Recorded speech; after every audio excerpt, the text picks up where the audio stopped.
അസ്സലാമു അലൈക്കും വറഹ്മത്തുള്ളാഹി വബറകാതുഹു. ഇന്നൽ ഹംദുലില്ലാഹ് വസ്സലാത്തു വസ്സലാമു അലാ റസൂലിഹിൽ അമീൻ വഅലാ ആലിഹി വസഹ്ബിഹി അജ്മഈൻ അമ്മാ ബഅദ്.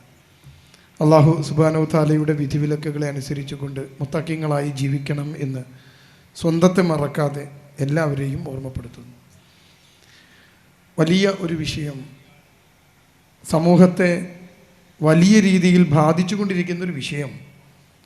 ആ വിഷയത്തെ മുൻനിർത്തിക്കൊണ്ടുള്ള ഒരു പരിപാടിയാണ് വിസ്ഡം നിങ്ങൾക്ക് മുമ്പിൽ അവതരിപ്പിച്ചു കൊണ്ടിരിക്കുന്നത്. ഇൻഷാ അല്ലാഹ് നമ്മുടെ സമയത്തിൻ്റെ പരിധിക്കും പരിമിതിക്കും ഉള്ളിൽ നിന്നുകൊണ്ട് ഞാനും സംസാരിച്ച് അവസാനിപ്പിക്കാം. ലഹരി ഇന്ന് ലോകം മുഴുവൻ ചർച്ച ചെയ്തുകൊണ്ടിരിക്കുന്ന വലിയ വിപത്തിൻ്റെ പേരാണ് ലഹരി. ഇന്ത്യ മഹാരാജ്യവും കേരളം ഉൾപ്പെടുന്ന കൊച്ചു പ്രദേശവുമൊക്കെ ഈ ലഹരിയുടെ നീരാളിക്കൈകളിൽ നിന്നും മുക്തരല്ല. 2025 ലോകം പുതിയ ഒരു കാലത്തേക്ക് കടന്നപ്പോൾ ലഹരിയുടെ ഉപയോഗം ക്രമാതീതമായി വർദ്ധിച്ചതായി കണ്ടെത്തുന്നു. ഇന്ന് ഗവൺമെൻറ്റുകൾ പോലും കോടിക്കണക്കിന് രൂപ ഫണ്ട് നൽകി ലഹരി മുക്തമാക്കാനുള്ള ശ്രമം ലോകാടിസ്ഥാനത്തിൽ തന്നെ നടന്നുകൊണ്ടിരിക്കുന്നു. അമേരിക്കയിലെ ഏറ്റവും വലിയ പ്രശ്നം അവിടെ ലഹരി മാഫിയ ഉണ്ടാക്കുന്ന പ്രശ്നങ്ങളാണ്. അവിടുത്തെ കടകളിലും തെരുവുകളിലും സമൂഹങ്ങളിലുമൊക്കെ ലഹരിയുടെ ഇമ്പാക്റ്റ് അത്രക്ക് പ്രശ്നങ്ങൾ ഉണ്ടാക്കുന്നു.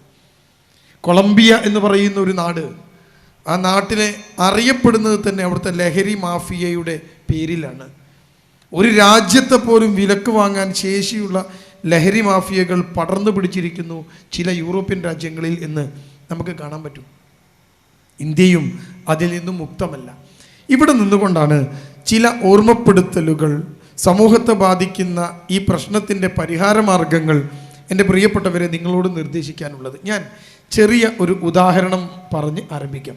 വളരെ ചെറിയ, നാട്ടിൽ സാധാരണ രീതിയിൽ നടക്കുന്ന ഒരു ചെറിയ ഉദാഹരണം. ഒരു മനുഷ്യൻ വല്ലാതെ വിദ്യാഭ്യാസമൊന്നും നേടാതെ വിവാഹം കഴിച്ച് കുടുംബജീവിതത്തിലേക്ക് കടന്ന ഒരു പാവപ്പെട്ട സാധാരണക്കാരൻ. അയാൾക്ക് വലിയ വിവരവും വിദ്യാഭ്യാസവും ഒന്നുമില്ല. അയാൾ ജോലി ചെയ്ത് ജീവിച്ചു.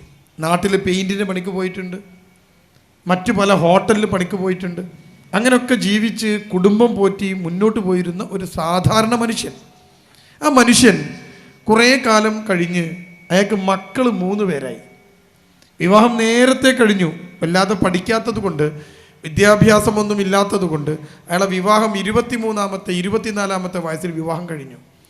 അയാൾ പണിയൊക്കെ എടുത്ത് കുടുംബം പോറ്റി മുന്നോട്ട് പോകുന്ന അവസ്ഥയിൽ 3 മക്കളുണ്ടായി.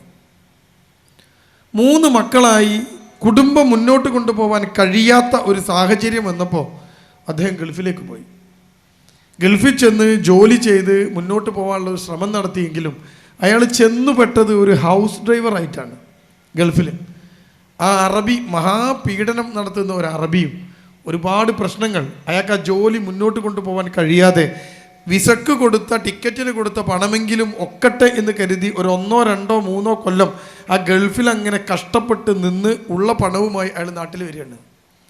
അയാൾക്ക് ഗൾഫ് പോകാനുള്ള പൂതി തീർന്നു പോയിരിക്കുന്നു. അയാൾ നാട്ടിൽ വന്ന് ചെയ്തത് ഒരു ഓട്ടോറിക്ഷ, സെക്കൻഡ് ഹാൻഡ് ഓട്ടോറിക്ഷ വാങ്ങലാണ്. ഓട്ടോറിക്ഷ വാങ്ങി ആ ഓട്ടോറിക്ഷ റോട്ടിൽ ഒരു സ്റ്റാൻഡ് കൊണ്ടുപോയിട്ട് ഈ ഓട്ടോ ഓടിക്കാൻ തുടങ്ങി. ദിവസവും കിട്ടുന്ന 800, 900, 1000 രൂപ ഡീസൽ കഴിഞ്ഞ്, പെട്രോൾ കഴിഞ്ഞ്, ചെലവ് കഴിഞ്ഞ് ബാക്കി കിട്ടുന്ന 600, 700 രൂപ കൊണ്ട് 3 മക്കളടങ്ങുന്ന ഒരു കുടുംബത്തെ മുന്നോട്ട് കൊണ്ടുപോകാൻ കഴിയാതെയായി. ആ മനുഷ്യന് കഴിയുന്നില്ല. അയാൾ ആലോചിച്ച്, ഞാൻ എന്താ ചെയ്യുക? ഓട്ടോ സ്റ്റാൻഡിൽ ഓട്ടോറിക്ഷ ഇട്ട് ഈ മനുഷ്യനിങ്ങനെ വിഷാദനായിരിക്കും, ആരോടും ബന്ധമില്ലാതെ ഇങ്ങനെ ഇരിക്കും, ടെൻഷൻ അടിച്ച്. ഇതേ ഓട്ടോ സ്റ്റാൻഡിൽ ഓട്ടോ ഓടിക്കുന്ന മറ്റൊരു ചെറുപ്പക്കാരൻ ഇവനിങ്ങനെ സങ്കടപ്പെട്ടിരിക്കുന്നത് കണ്ട് അടുത്ത് വന്ന് ചോദിച്ചു, എന്തു പറ്റി? അയാൾ പറഞ്ഞു, ഞാൻ ഏറെ സങ്കടത്തിലാണ്. കുടുംബത്തിൻ്റെ കടം തീരുന്നില്ല. മക്കളെ പഠിപ്പിക്കാനും ഭക്ഷണം കൊടുക്കാനും കുടുംബം മുന്നോട്ട് കൊണ്ടുപോകാനും കഴിയുന്നില്ല എനിക്ക്. ഞാൻ എന്ത് ചെയ്യും? അപ്പോഴാണ് ആ മനുഷ്യൻ പറഞ്ഞത്, നിനക്ക് ടെൻഷൻ ഉണ്ടോ? അയാൾ പറഞ്ഞു, ടെൻഷൻ ഉണ്ട്. എന്നാൽ എൻ്റെ കൂടെ വാ, ഞാനൊരു സാധനം തരാം. സിഗരറ്റ് വലിച്ച് സ്കൂളിൽ പഠിക്കുന്ന സമയം മുതൽ തന്നെ സിഗരറ്റ് വലിച്ചു പഠിച്ച ഈ മനുഷ്യന് അയാൾ കൊടുത്തതൊരു കഞ്ചാവ് ബീഡിയാണ്. ജീവിതത്തിലെ പ്രാരാബ്ധങ്ങൾ കൊണ്ട് ടെൻഷൻ അടിച്ചിരുന്ന മനുഷ്യൻ ഈ കഞ്ചാവ് ബീഡി വാങ്ങി വലിച്ചപ്പോൾ അയാളുടെ സകല ടെൻഷനും പറന്നു. ഇപ്പോൾ വീഡിയോയിൽ നിങ്ങൾ കണ്ട പോലെ വേറൊരു ലോകത്ത് ഈ മനുഷ്യനെത്തി. അയാൾക്ക് മനസ്സിലായി ഈ പ്രശ്നങ്ങളിൽ നിന്ന് കരകയറാനുള്ള ഒരു എളുപ്പ വഴി ഈ കഞ്ചാവ് ബീഡിയാണ് എന്ന്. ആ മനുഷ്യൻ അതിൻ്റെ ആളായിട്ട് മാറി. കുടുംബത്തിൻ്റെ പ്രശ്നങ്ങൾ വീണ്ടും കൂടാൻ തുടങ്ങി. കാരണം ഈ കിട്ടുന്ന 600-700 രൂപ അതിലൊരു എമൗണ്ട് ഇയാൾ ഈ കഞ്ചാവിന് വേണ്ടി ചിലവാക്കണം. ഇയാളെ കഞ്ചാവിലേക്ക് നയിച്ച ഓട്ടോ സ്റ്റാൻഡിലെ ഡ്രൈവർക്ക് ഇതിൽ കമ്മീഷൻ ഉണ്ട്. അയാൾക്ക് നല്ല സുഖമാണ്. അയാൾക്കതിങ്ങനെ പൈസ കിട്ടിക്കൊണ്ടിരിക്കും. അയാൾ കഞ്ചാവ് വലിച്ച് മുന്നോട്ട് പോയി. 6 മാസം 7 മാസം കഴിഞ്ഞപ്പോൾ ഈ കഞ്ചാവ് കൊണ്ട് തന്നെ ടെൻഷൻ അടങ്ങുന്നില്ല എന്ന് ഇയാൾ മനസ്സിലാക്കി. കഞ്ചാവ് ബീഡി കൊണ്ടൊന്നും തന്നെ ടെൻഷൻ അടങ്ങുന്നില്ല. ടെൻഷൻ കൂടി വരികയാണ്. കാരണം വീട്ടിൽ കടം കൂടുകയാണ്, മക്കൾ വലുതാവുകയാണ്, വിദ്യാഭ്യാസം കൂടുകയാണ്. നോക്കൂ നിങ്ങൾ, അയാൾക്ക് മനസ്സിലായി എൻ്റെ ടെൻഷൻ നിൽക്കുന്നില്ല. ഈ കഞ്ചാവ് കൊടുക്കുന്ന സുഹൃത്തിനോട് ഈ മനുഷ്യൻ പറഞ്ഞു, എടാ ഇതിലും സ്ട്രോങ് ഉള്ള എന്തെങ്കിലും ഒരു സാധനം ഉണ്ടോ? അങ്ങനെ ഞാൻ ചുരുക്കി പറയാം, ആ മനുഷ്യൻ എത്തിയത് രാസലഹരിയിലാണ്. MDM എന്ന് പറയുന്ന MDMA എന്നൊക്കെ നിങ്ങൾ കേട്ടിട്ടുണ്ടാവും. അതുപോലത്തെ ഒരു സാധനമാണ് MDM എന്ന് പറയുന്ന ഒരു രാസലഹരിയാണ് ഈ ചെക്കൻ ഈ മനുഷ്യന് കൊടുത്തത്. അതുപയോഗിച്ചപ്പോൾ ഇയാൾക്ക് നല്ല സുഖം, വല്ലാത്തൊരു അനുഭൂതി. എല്ലാ പ്രശ്നങ്ങളും മറക്കാണ്. ബോധം പോയാൽ പിന്നെ ഒരു പ്രശ്നം ഉണ്ടാവില്ലല്ലോ. അങ്ങനെ അയാൾ അത് ഉപയോഗിക്കാൻ തുടങ്ങി. എൻ്റെ പ്രിയപ്പെട്ടവർ, ഈ മനുഷ്യൻ ഇപ്പോൾ 38 വയസ്സ് പ്രായമാണ്. ഞാൻ ഈ പറയുന്ന മനുഷ്യന് 38 വയസ്സ് പ്രായമാണ്. ആ മനുഷ്യൻ്റെ 25-ാമത്തെ വയസ്സിൽ അയാൾക്ക് മൂത്ത മകളുണ്ടായി. 25-ാമത്തെ വയസ്സിൽ അയാൾക്കുണ്ടായ മൂത്ത മകൾ, ആ മകൾക്ക് 10 വയസ്സാണ് പ്രായം. അയാൾക്ക് 35 വയസ്സായപ്പോൾ ഇയാളിപ്പോൾ ഉള്ളത് എവിടെയെന്നറിയോ നിങ്ങൾ? അയാളുള്ളത് ഡി അഡിക്ഷൻ സെൻറ്ററിലല്ല. അയാളിപ്പോൾ ഉള്ളത് കണ്ണൂർ സെൻട്രൽ ജയിലിലാണ്. ആ മനുഷ്യനുള്ളത് കണ്ണൂർ സെൻട്രൽ ജയിലിൽ ഇപ്പോൾ ആ മനുഷ്യനുണ്ട്. അവിടെ പോയാൽ നിങ്ങൾക്ക് ഈ മനുഷ്യനെ കാണാം. പൊട്ടിക്കരയും അയാൾ. കാരണം അയാൾക്ക് നഷ്ടപ്പെട്ടത് ജീവിതമാണ്. എന്തിനാ അയാൾ ജയിലിൽ കിടന്നതെന്ന് അറിയോ നിങ്ങൾ? ഈ MDMA അടിച്ച് ബോധം പോയിട്ട് അയാൾ വീട്ടിൽ ചെല്ലാണ്. വീട്ടിൽ ചെന്ന് ഭാര്യൻ്റെ കൂടെ കിടന്നപ്പോൾ ഭാര്യ തിരിഞ്ഞു കിടന്നു. ഇമ്മാതിരിത്തെ സാധനം വലിച്ചു വാരി തിന്നു വന്നാൽ ഞാൻ നിങ്ങളെ മൈൻഡാക്കില്ല എന്ന് അവൾ ആദ്യമേ പറഞ്ഞതാ. ഭാര്യ തിരിഞ്ഞു കിടന്നുറങ്ങിപ്പോയി. ഇയാൾക്ക് ഉറക്കം വരില്ല. അതിനെക്കുറിച്ച് ഞാൻ പിന്നീട് പറയാം. ഉറക്കം വരാതെ ഇയാളിങ്ങനെ തിരിഞ്ഞും പറഞ്ഞും കിടക്കണം. ഭാര്യ ഉറങ്ങിപ്പോയി. അയാൾ എഴുന്നേറ്റു. അയാളെ മനസ്സിൽ എന്തൊക്കെയോ ചിന്തകൾ. അയാൾ നേരെ പോയത് തൻ്റെ പ്രിയപ്പെട്ട 10 വയസ്സുകാരി പെൺകുട്ടി കിടന്നുറങ്ങുന്ന റൂമിലേക്കാണ്. ആ പെൺകുട്ടിയെ ലൈംഗികമായി ഉപദ്രവിക്കാൻ ശ്രമിച്ചപ്പോൾ ആ പെൺകുട്ടി ഉറക്കെ കരഞ്ഞപ്പോഴാണ് ഉമ്മ എഴുന്നേറ്റത്. ഉമ്മ എഴുന്നേറ്റ് ഓടിച്ചെന്ന് നോക്കിയപ്പോൾ കാണുന്ന കാഴ്ച തുണിയില്ലാതെ നിൽക്കുന്ന ഈ മനുഷ്യനെയാണ്. ഉമ്മയും കരയാൻ തുടങ്ങിയപ്പോൾ നാട്ടുകാർ ഓടിക്കൂടി കയ്യും കാലും പിടിച്ചു കെട്ടി ഒരു പുതപ്പ് കൊണ്ട് വരിഞ്ഞു ചുറ്റി പോലീസുകാർ ഇയാളെ കൊണ്ടുപോവാണ്. ആ പോക്സോ കേസിൽ 20 വർഷം ജയിൽ ശിക്ഷ വിധിച്ച് ആ മനുഷ്യൻ ജയിലിലാണ്. 20 കൊല്ലമാണ് അയാൾക്ക് ശിക്ഷ വിധിച്ചത്. പോക്സോ എന്ന് പറയുന്ന 2012 പോക്സോ ആക്ട് പ്രകാരം കുട്ടിയെ സംരക്ഷിക്കേണ്ടവർ തന്നെ പീഡിപ്പിച്ചാൽ ഇരട്ടി ശിക്ഷയാണ്. 10 കൊല്ലമാണ് ജയിൽവാസം. അതിൽ ഇരട്ടി ശിക്ഷയാണ് ഈ മനുഷ്യന് കോടതി കൊടുത്തത്. 20 കൊല്ലം.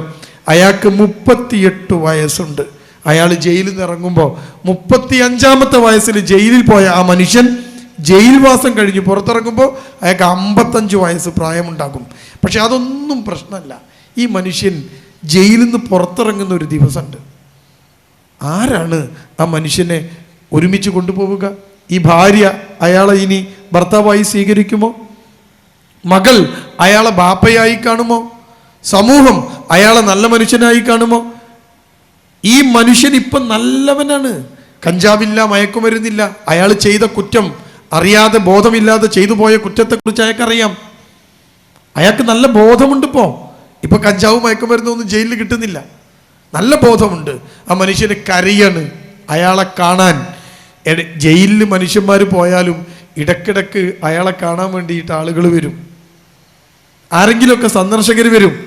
ജയിലിൽ കിടന്ന് 3 വർഷമായിട്ടും ഇയാളെ കാണാൻ ഒരു പൂച്ചക്കുഞ്ഞു പോലും നാട്ടിൽ നിന്ന് വന്നില്ല. ഇയാളുടെ ഉമ്മ പറഞ്ഞു, ആ വൃത്തികെട്ടവനെ എനിക്കിനി കാണണ്ട. ഇയാളെ പെങ്ങളുമാർ പറഞ്ഞു, ഇനി ഞങ്ങൾക്ക് ഈ മനുഷ്യനിനി കാണണ്ട. അയാളെ മകളും അയാളെ മക്കളും അയാളെ ഭാര്യയും ഭാര്യൻ്റെ വീട്ടുകാരും അയാളെ നാട്ടുകാരും അയാളെ പിടിച്ചു കെട്ടിയിട്ട് പോലീസിൽ ഏൽപ്പിച്ച അയാളുടെ സുഹൃത്തുക്കളും ഒക്കെ പറഞ്ഞു, വൃത്തികെട്ടവനെ ഇനി നമുക്ക് കാണണ്ട. ഈ മനുഷ്യന് ഇനി ജീവിതമുണ്ടോ? നിങ്ങൾ ചിന്തിച്ചു നോക്ക്. ഉണ്ടോ? ഞാൻ ഈ സംഭവം നിങ്ങളുടെ മുമ്പിലേക്ക് പറഞ്ഞു വെച്ചത്, എൻ്റെ ശബ്ദം കേൾക്കുന്ന നാട്ടുകാരായ ആളുകൾ, എൻ്റെ ശബ്ദം കേൾക്കുന്ന ഉമ്മമാർ, ഉപ്പമാർ, എൻ്റെ ശബ്ദം കേൾക്കുന്ന പ്രിയപ്പെട്ട എൻ്റെ മക്കൾ, ഇവരൊക്കെ ചിന്തിക്കണം, ഇതിൻ്റെ വിപത്തിൻ്റെ വ്യാപ്തി വളരെ കൂടുതലാണ്. എത്ര വ്യാപ്തിയുണ്ട് എന്ന് നിങ്ങൾ ചിന്തിച്ചു നോക്ക്.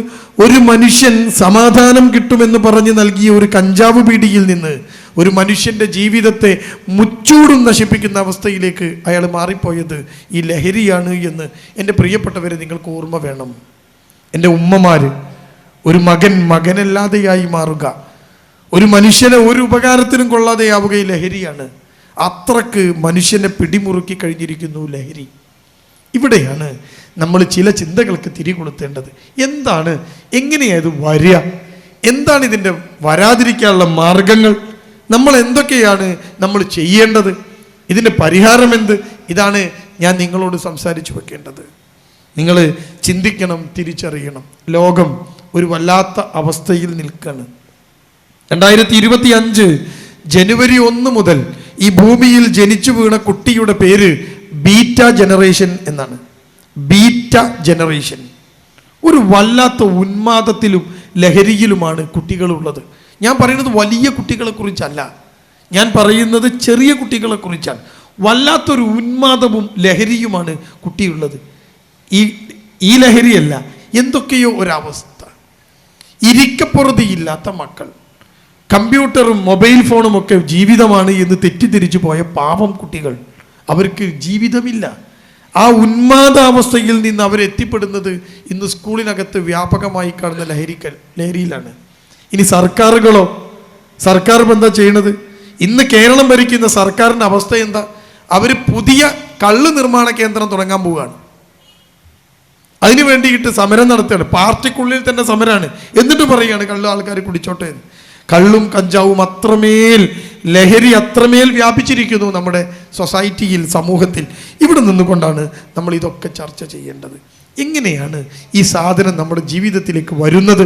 നമ്മുടെ മക്കൾ എങ്ങനെയാണ് ഇതിൽ അകപ്പെട്ടു പോവുക? ഞാൻ അതിൻ്റെ ചില കാര്യങ്ങൾ മാത്രം ഓർമ്മപ്പെടുത്താം. ഒരുപാട് സമയം നമുക്ക് സംസാരിക്കാനില്ലല്ലോ. ചിലത് മാത്രം ഞാൻ ഓർമ്മപ്പെടുത്താം. ലഹരിയുടെ വഴി ഏതാണ്? നമ്മൾ ചിന്തിച്ചു വെക്കണം. ഏതാ ലഹരിയുടെ വഴി? എൻ്റെ പ്രിയപ്പെട്ടവരെ, നിങ്ങൾ ചിന്തിക്കണം. ഇന്ന് +2 പഠിക്കുന്ന ഒരു കുട്ടി നിങ്ങളുടെ വീട്ടിലുണ്ടെങ്കിൽ, +1 പഠിക്കുന്ന ഒരു കുട്ടി നിങ്ങളുടെ വീട്ടിലുണ്ടെങ്കിൽ, 10ാം ക്ലാസ് വരെ പോട്ടെ, ആ +1കാരനും +2കാരനും ഒക്കെ ചിന്തിക്കുന്നത് എങ്ങനെ പണം ഉണ്ടാക്കണം എന്നാണ്. നിങ്ങൾക്ക് കുട്ടികളുണ്ടെങ്കിൽ നിങ്ങൾ നോക്ക്, മോനെ പഠിക്ക്. എന്താപ്പാ പഠിച്ചിട്ടെന്താ? നമുക്ക് പൈസ ഉണ്ടാക്കിയാൽ പോരെ? +1ഉം +2ഉം പഠിക്കുന്ന 16ഉം 18ഉം വയസ്സ് പ്രായമുള്ള കുട്ടി, ആ കുട്ടി ചിന്തിക്കുന്നത് പണമുണ്ടാക്കാനുള്ള എളുപ്പ വഴിയെക്കുറിച്ചാണ്. ഞാൻ ലഹരി കുട്ടികളിലേക്ക് വരുന്ന വഴിയാ പറയണത്. എങ്ങനെങ്കിലും പൈസ ഉണ്ടാക്കണം. നിങ്ങളുടെ വീട്ടിൽ ഈ കുട്ടി ഉണ്ടെങ്കിൽ കാറ്ററിങ്ങിന് പോകുന്ന +1കാരൻ നിങ്ങളുടെ വീട്ടിലുണ്ടാകും. കാറ്ററിങ്ങിന് പോകുന്ന +2കാരൻ നിങ്ങളുടെ വീട്ടിലുണ്ടാവും. എന്തെങ്കിലും ഒരു പണിയെടുത്ത് പണമുണ്ടാക്കണം എന്ന് ചിന്തിക്കുന്ന +1കാരനും +2കാരനും നിങ്ങളെ കൂടെ ഉണ്ടാവും. പ്രത്യേകിച്ച് ഈ തലശ്ശേരിയുടെ പ്രദേശം. ബാപ്പാൻ്റെ അടുത്ത് നല്ല പൈസ ഉണ്ടാവും, പക്ഷേ ബാപ്പ പൈസ ചോദിച്ചാൽ +2കാരന് കൊടുക്കൂല. അവന് ഐഫോൺ വേണം. ബാപ്പാൻ്റെ അടുത്ത് സാധാരണ ഫോണാണ്, ചെക്കൻ ഐഫോൺ വേണം. ഈ ഐഫോൺ വാങ്ങണമെങ്കിൽ 1.5 ലക്ഷം രൂപയുടെ സാംസങ്ങിൻ്റെ S25 പുതിയ ഫോൺ വേണം. ഈ ചെറുക്കൻ ഈ ഫോൺ വാങ്ങാൻ ബാപ്പ പൈസ കൊടുക്കൂല. ഉടൻ ഈ ചെറുക്കൻ ചിന്തിക്കും, എനിക്ക് പണമുണ്ടാക്കണം. ഈ പണമുണ്ടാക്കിയിട്ട് ഈ പണം ഉപയോഗിച്ച് എനിക്ക് എല്ലാം നേടണം. ഒരു 16 വയസ്സുകാരൻ്റെ ചിന്തയാണ്. ഈ ചെക്കൻ എന്തിലേക്കാണ് പോകുകയെന്നറിയോ? കാറ്ററിങ്ങിന് പോകും, എന്തെങ്കിലുമൊക്കെ ജോലിക്ക് പോകും. എന്നിട്ട് ചെറിയ ചെറിയ പൈസ അവനിങ്ങനെ സ്വരൂപിച്ച് വെക്കും. അങ്ങനെ സ്വരൂപിക്കുന്ന പണം അവൻ്റെ കയ്യിൽ കാറ്ററിങ്ങിന് പോയാൽ ഒരു പാത്രം കഴുകിയാൽ 3 രൂപയാണ് കൂലി. 2 രൂപ 3 രൂപ. ഒരു പാത്രം കഴുകിയാൽ, ഇന്ന് പ്ലാസ്റ്റിക്കിൻ്റെ പാത്രങ്ങളെല്ലാം ഈ കല്യാണത്തിൻ്റെ ഓഡിറ്റോറിയങ്ങളിൽ നിരോധിച്ചത് കൊണ്ട് ഒരു പാത്രം കഴുകാൻ ഒരു മനുഷ്യനെ നിർത്തും. ഈ പാത്രം കഴുകിയാൽ ഒരു ചെക്കന് ഒരു പാത്രത്തിന് 2 രൂപ 3 രൂപ കൂലിയാണ്. ഒരു വിവാഹം കഴിഞ്ഞാൽ 2000-3000 പാത്രങ്ങൾ ഉണ്ടാകും. 2000 പാത്രം കഴുകാൻ 2000 × 3 അത്രയും പൈസ പാത്രം കഴുകാൻ വേണ്ടി മാത്രം കിട്ടും. 2-3 ചെക്കന്മാർ ഇരുന്നിട്ടാണ് ഈ പാത്രം ഫുള്ള് കഴുകി തീർക്കുക. 3-4 ചെക്കന്മാരിരിക്കും. എന്നിട്ട് ഒരാൾ പാത്രത്തിലെ വൃത്തികേടൊക്കെ മാറ്റും, മറ്റേയാൾ അത് വിമ്മിട്ട് വരയ്ക്കും, മറ്റേയാൾ പാത്രത്തിൽ കഴുകും. അങ്ങനെ 4 പേര് ഇരുന്നിട്ടാണ് ഈ പാത്രം കഴുകുക. ഈ 4 പേര് 2000 പാത്രം കഴുകിയാൽ അവർക്ക് 2000 × 3 6000 രൂപ കിട്ടും. ആ 6000 രൂപ ഇവർ 4 ചെക്കന്മാരും കൂടി ഓരി വെച്ചെടുക്കും. 1500 രൂപ ഒരു ദിവസം പാത്രം കഴുകിയാൽ മാത്രം ഒരു ചെക്കന് കിട്ടും. ഈ പൈസ കയ്യിൽ ഇങ്ങനെ വെച്ച് കുറച്ച് കഴിയുമ്പോൾ ഈ +2കാരൻ്റെ ഒരു കാര്യം മനസ്സിലാവും. അധ്വാനിച്ച് പണം ഉണ്ടാക്കാൻ പറഞ്ഞാൽ ഭയങ്കര ബുദ്ധിമുട്ടാണ്. ഇത് കഴുകണ്ട, ഈ പാത്രം കുത്തിയിരുന്ന് കഴുകണ്ടേ, നയിച്ച് പൈസ ഉണ്ടാക്കുക എന്ന് പറഞ്ഞാൽ ഭയങ്കര ബുദ്ധിമുട്ടാണ് എന്ന് ഈ ചെറുക്കന് മനസ്സിലാകും. അത് മനസ്സിലാകുമ്പോൾ അവൻ ചെയ്യുന്നൊരു പണി എന്താണെന്നറിയോ? അവൻ്റെ കയ്യിലുള്ള പണം ഇരട്ടിപ്പിന് വേണ്ടി ശ്രമിക്കും. ഇത് എങ്ങനെ എൻ്റെ കയ്യിലൊരു 5000 ഉണ്ട്, അതെങ്ങനെ 10000 ആക്കാൻ പറ്റും എന്ന് നോക്കും. അപ്പോഴാണ് ഓൺലൈൻ വഴി പല തട്ടിപ്പുകളിലേക്കും ഈ കുട്ടി എത്തപ്പെടുക. നിങ്ങൾ ഇന്ന ബിസിനസ് ചെയ്യൂ, ഈ പൈസ അങ്ങോട്ട് തരൂ. അപ്പോഴാണ് ഈ കുട്ടി ഈ പൈസ കൊണ്ടുപോയിട്ട് അവിടെ ഡെപ്പോസിറ്റ് ചെയ്യുക. ആ ഡെപ്പോസിറ്റ് ചെയ്യുമ്പം കുറച്ച് കഴിയുമ്പം കുട്ടിക്ക് മനസ്സിലാകും ഇത് പറ്റിക്കപ്പെട്ടിരിക്കുന്നു. മറ്റു കുട്ടികളുടെ കയ്യിൽ നിന്ന് പണം കടം വാങ്ങി ബിസിനസ് തുടങ്ങി പൊളിഞ്ഞു പോയ കുട്ടിയുണ്ട്. ഒരു കുട്ടിയെ പോലീസ് പിടിക്കുമ്പം അവന് പ്രായം 18 വയസ്സാകാൻ 3 മാസമാണ്. 18 വയസ്സാവാൻ 3 മാസം പ്രായം മാത്രം ബാക്കി വെക്കാണ്. 17 കൊല്ലവും 9 മാസവും പ്രായമുള്ള ഒരു ചെറുക്കനെയാണ് പോലീസ് ലഹരിക്കടത്ത് കേസിൽ പിടിക്കുന്നത്. ആ ചെക്കനോട് പോലീസ് ചോദിച്ചപ്പോൾ അവൻ പറഞ്ഞത് എൻ്റെ കടം വീട്ടാൻ വേണ്ടിയിട്ട് ഞാൻ ഇതിലേക്ക് ഇറങ്ങിന്നാ. അപ്പോൾ അവനെന്താ കടം? അവൻ്റെ കൂട്ടുകാരെ കയ്യിൽ നിന്നൊക്കെ പൈസ വാങ്ങിയിട്ട് അവനൊരു ഓൺലൈൻ ബിസിനസ് തുടങ്ങി. എന്താ ബിസിനസ് എന്നറിയോ നിങ്ങൾക്ക്? ഐഫോൺ ഇറക്കുക. ബ്രിട്ടനിൽ നിന്ന് ഐഫോൺ ഇങ്ങോട്ട് ഇറക്കുക. അങ്ങനെ ഇവിടെ ഇറക്കിയിട്ട് ആ ഐഫോൺ ഇവിടെ സപ്ലൈ ചെയ്യുക. ആർക്കാ ഐഫോൺ വേണ്ടത്? അപ്പോൾ അവർ ബ്രിട്ടനിൽ നിന്ന് ഇറക്കി കൊടുക്കും. ആ ഐഫോൺ ഇവിടെ കച്ചവടം ചെയ്താൽ ഒരൊറ്റ ഐഫോണിൻ്റെ മുകളിൽ അവന് 10,000-20,000 രൂപ ലാഭം ഉണ്ടാവും. ഇതൊക്കെ ഇല്ലീഗൽ ബിസിനസ്സാണ്. അപ്പോൾ ഈ ഐഫോൺ ഇറക്കി കൊടുക്കുന്ന ആളുണ്ട്. അപ്പോൾ ഈ ചെക്കൻ ഈ ബിസിനസ് പോയി പെട്ടു. ആ ഐഫോൺ ഇത് ശരിയാണോ എന്നറിയാൻ വേണ്ടി ഈ ചെറുക്കൻ എന്ത് ചെയ്തു? ആദ്യം ഒരു ഐഫോൺ ഓർഡർ ചെയ്തു. ഒരു ഐഫോൺ ആരൊക്കെയോ കയ്യിൽ നിന്ന് പണം കടം വാങ്ങിയിട്ട് ഒരു ഐഫോൺ അവൻ ഓർഡർ ചെയ്തു. കൃത്യമായിട്ട് ഐഫോൺ നാട്ടിലെത്തി. ബ്രിട്ടീഷ് ഐഫോൺ, അടിപൊളി ഐഫോൺ നാട്ടിലെത്തി. ആ ഐഫോൺ അവൻ കച്ചവടം ചെയ്തപ്പോൾ 20,000 രൂപ അവന് ലാഭം. ഇല്ലീഗലായി വരുന്ന സാധനം. 20,000 രൂപ ലാഭം. എല്ലാവരുടെ കയ്യിൽ നിന്നും വാങ്ങിയ കടം അവൻ കൊടുത്തു തീർത്തു. ഇവനിപ്പോൾ ഒരു കാര്യം മനസ്സിലായി, ഈ ബിസിനസ് നല്ല ലാഭമാണ്.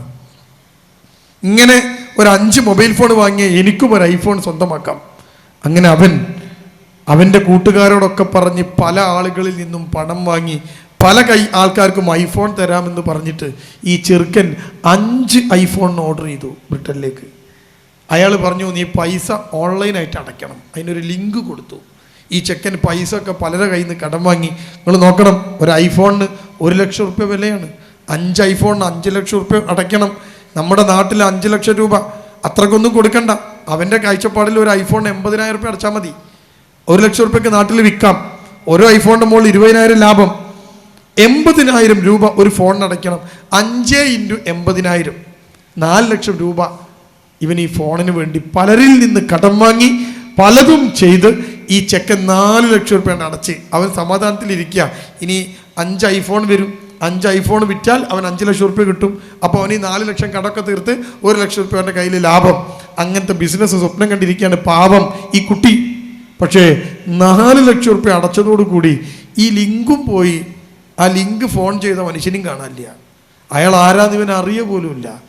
ഇവന് പലയിടത്തേക്ക് വിളിച്ചു. കയ്യിൽ നിന്ന് പണം വാങ്ങിയവർ, ഞാനൊരാഴ്ച കൊണ്ട് തരാമെന്ന് പറഞ്ഞ് പണം കൊടുത്തവർ ഇവനോട് തിരിച്ചു ചോദിക്കാൻ തുടങ്ങി. ഈ ചെറുക്കൻ എവിടുന്ന് ആ പൈസ എടുത്ത് കൊടുക്കുക? ബാപ്പയോട് ചെന്നിട്ട് 1 ലക്ഷം രൂപ എനിക്കൊരു 4 ലക്ഷം രൂപ കടണ്ട് എന്ന് പറഞ്ഞ ബാപ്പ അടിക്കൂലേ അവനെ?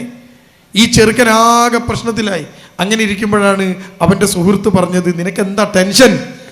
ഈ ചെക്കനോട് പറഞ്ഞു ആ ചെറുക്കൻ ചോദിച്ചപ്പോൾ അവൻ പറഞ്ഞു എൻ്റെ ടെൻഷൻ, എനിക്ക് 4 ലക്ഷം റുപ്യ കടമുണ്ട്, ഇതെങ്ങനെ വിട്ടും?